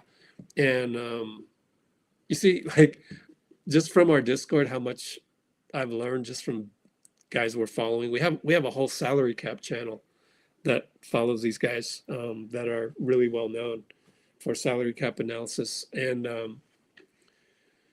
And I wonder if PJ Washington is what they're thinking there, but they probably want to just keep everything intact, and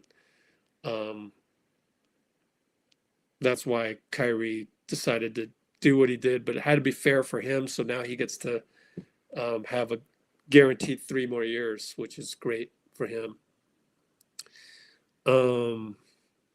Drew Holiday is unhappy being traded to the Blazers is untrue. Oh, okay, untrue. Yeah, doesn't matter. Yossi Goslin has a new podcast with Sam Quinn. I'm going to go check that out tomorrow morning. Those are always good to just understand all the salary cap stuff.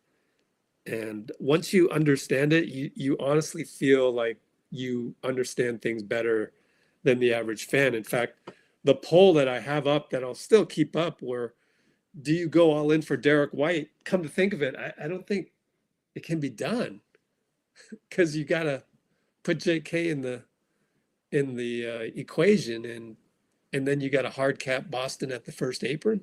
So all of these tweets that you hear about Derek White, and then all these kid aggregators is what I like to call them. They start getting emo. They go, oh yeah, let's get Derek White. Let's get Derek White. They literally don't understand how near impossible from a cap sheet perspective that acquisition would be.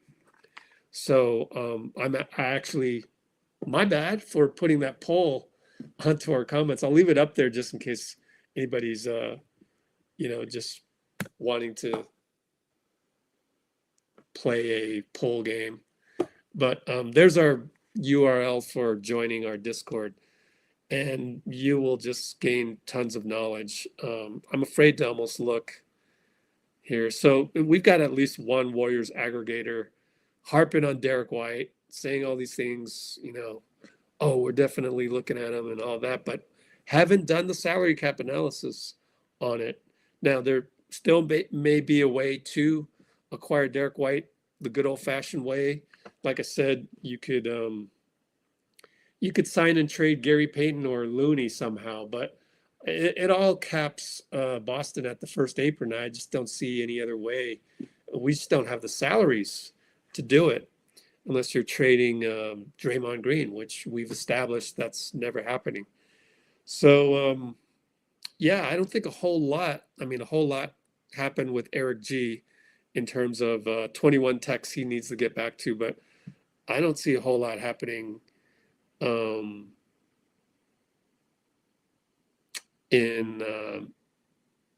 terms of other rumors happening other than the Dennis Schroeder Sacramento Kings, which is from Mark Stein, which is good.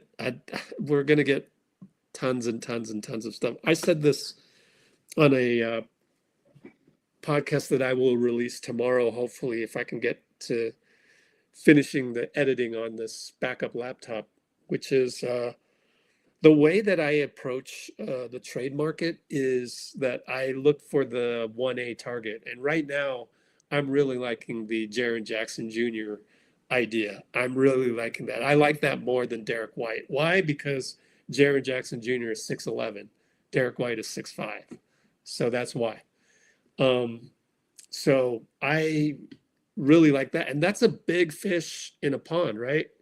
So you kind of look at it as these fishes in the pond. Are you, there's always going to be these little fish swimming around, and all the aggregators will tell you about the little fish when they don't have the wherewithal to dream up of a potential big fish. And I just feel like once you understand how we come up with a bigger fish idea that'll make us a championship contender, then all the little fish become kind of irrelevant. Like, if I'm thinking JJJ is doable, which it is, and that's not only me doing the cap sheet analysis, which is already on our channel. Go check that out. Like 2 videos ago, Yossi Goslin did the cap sheet analysis on Jaren Jackson Jr. It works. It's just that would the Grizzlies do this deal? And then you always throw those. Now you start flinging the assets, as Steph Curry said earlier this season. You fling assets. But he was saying it in the context of not flinging these assets around. And then we got Jimmy Butler. We didn't fling assets around. We just sent Andrew Wiggins and some other guys and the 2026 first rounder. I mean 2025 first rounder, which is now the 20th pick from Miami. So that wasn't real. I didn't think that was really flinging assets. This one, I mean, you have to. You have no choice. When you go all in, I mean, it's the home run swing, and Orlando did it. Now, is Desmond Bain really going to elevate Orlando up that far? Well, I mean, now you got 3 Eastern All-Stars with Achilles injuries. Good for Orlando. I mean, they went and did the home run swing, and lo and behold, the East is somewhat wide open. But even if it weren't, even if Tatum was still on the Celtics, even if Milwaukee was still a playoff team with Dame and Giannis, even if Tyrese hadn't suffered a torn Achilles, I would still say that I totally respect that home run swing by Orlando. So what is the home run swing that the Warriors should take? Well, right now, the home run swing should be Jaren Jackson. Now, if Memphis doesn't want to do that deal, okay, fine. I would say Derek White can be on the list, but I still like JJJ as your 1A target. And again, I don't know how you would trade for Derek White because you'd be hard capping Boston at the first apron. I don't know how they would get there.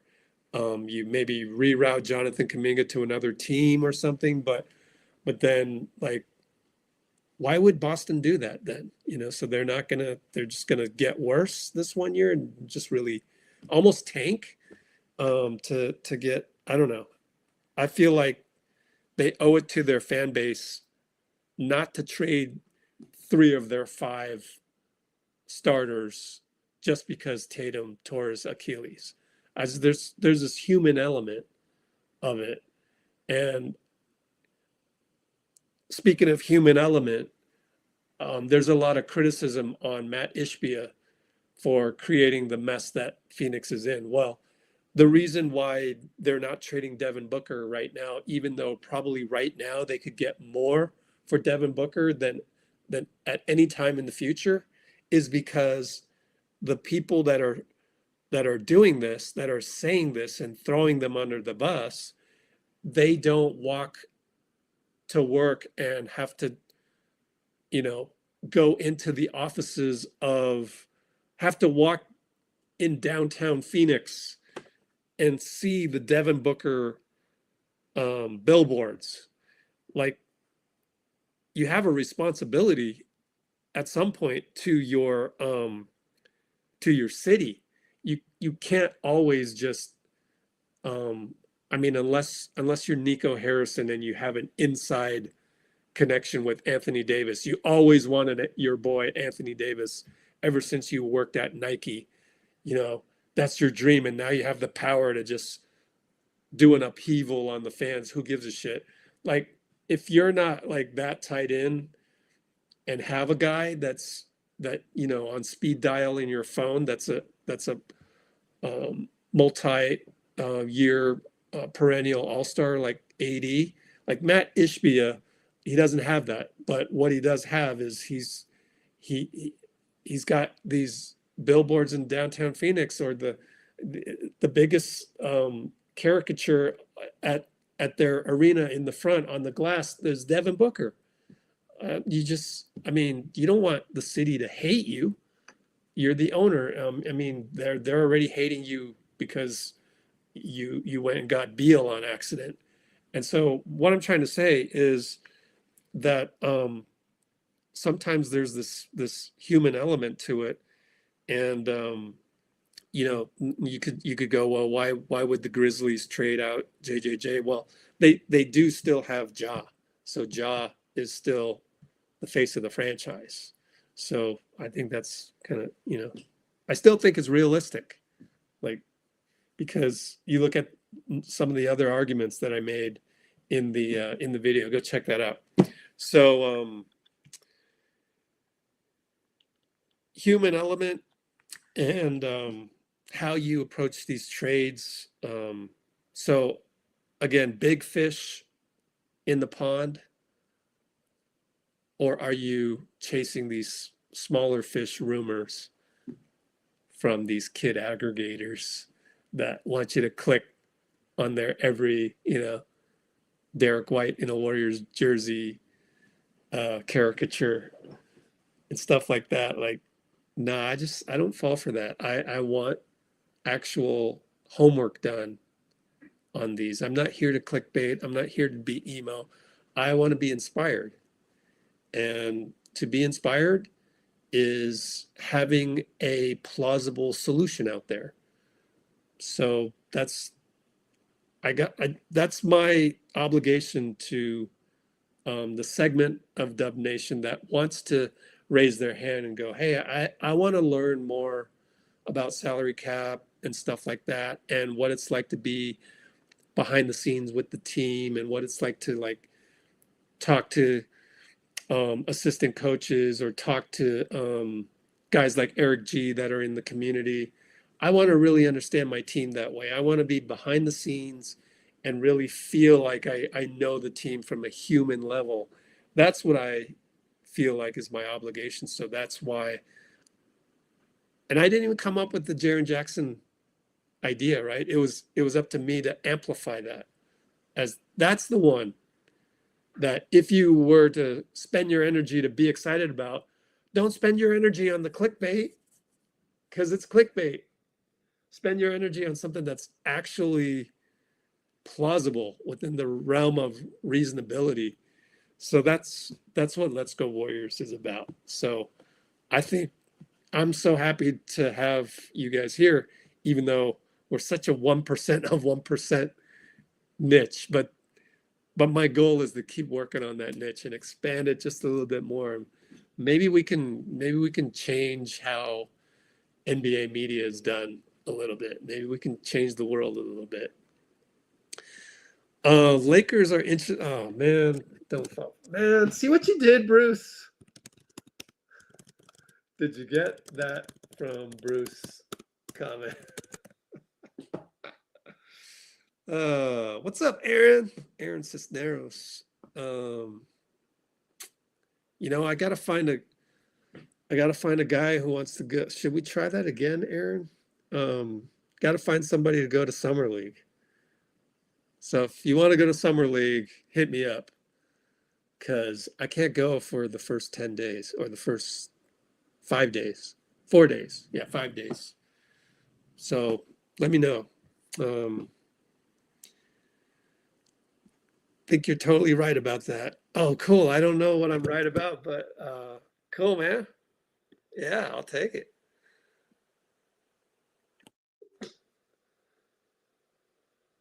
Yeah, the number 0 thing. Oh, you saw it on Instagram. Oh, man, that's why. So Bruce sent me the link up in our comments. I read the article. It was an aggregation of Jovan Buha saying he liked wigs. And who else? Ah, damn, I can't remember. Wigs and somebody, and Claxton.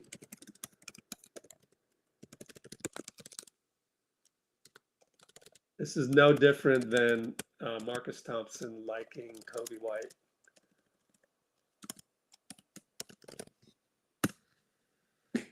Oh, I just realized when Bruce said white, did he mean Kobe White and Derek? Maybe he was just joking about that. I thought he was just wanting Derek White like there's no tomorrow. Oh, the Derek White thing. Yeah, okay. So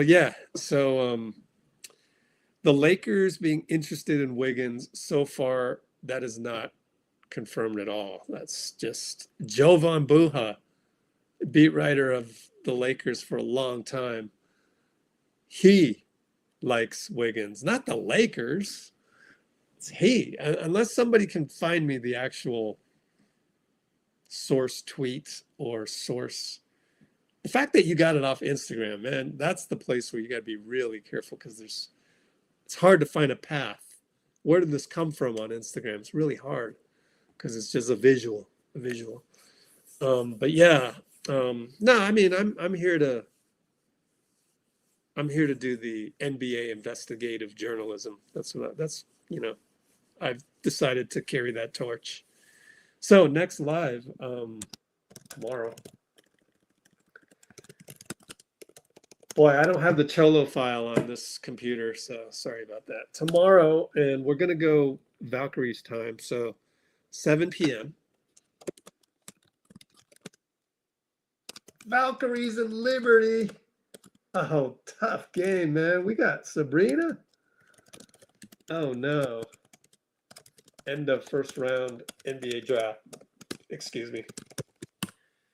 I gotta go edit our live stream, Dean.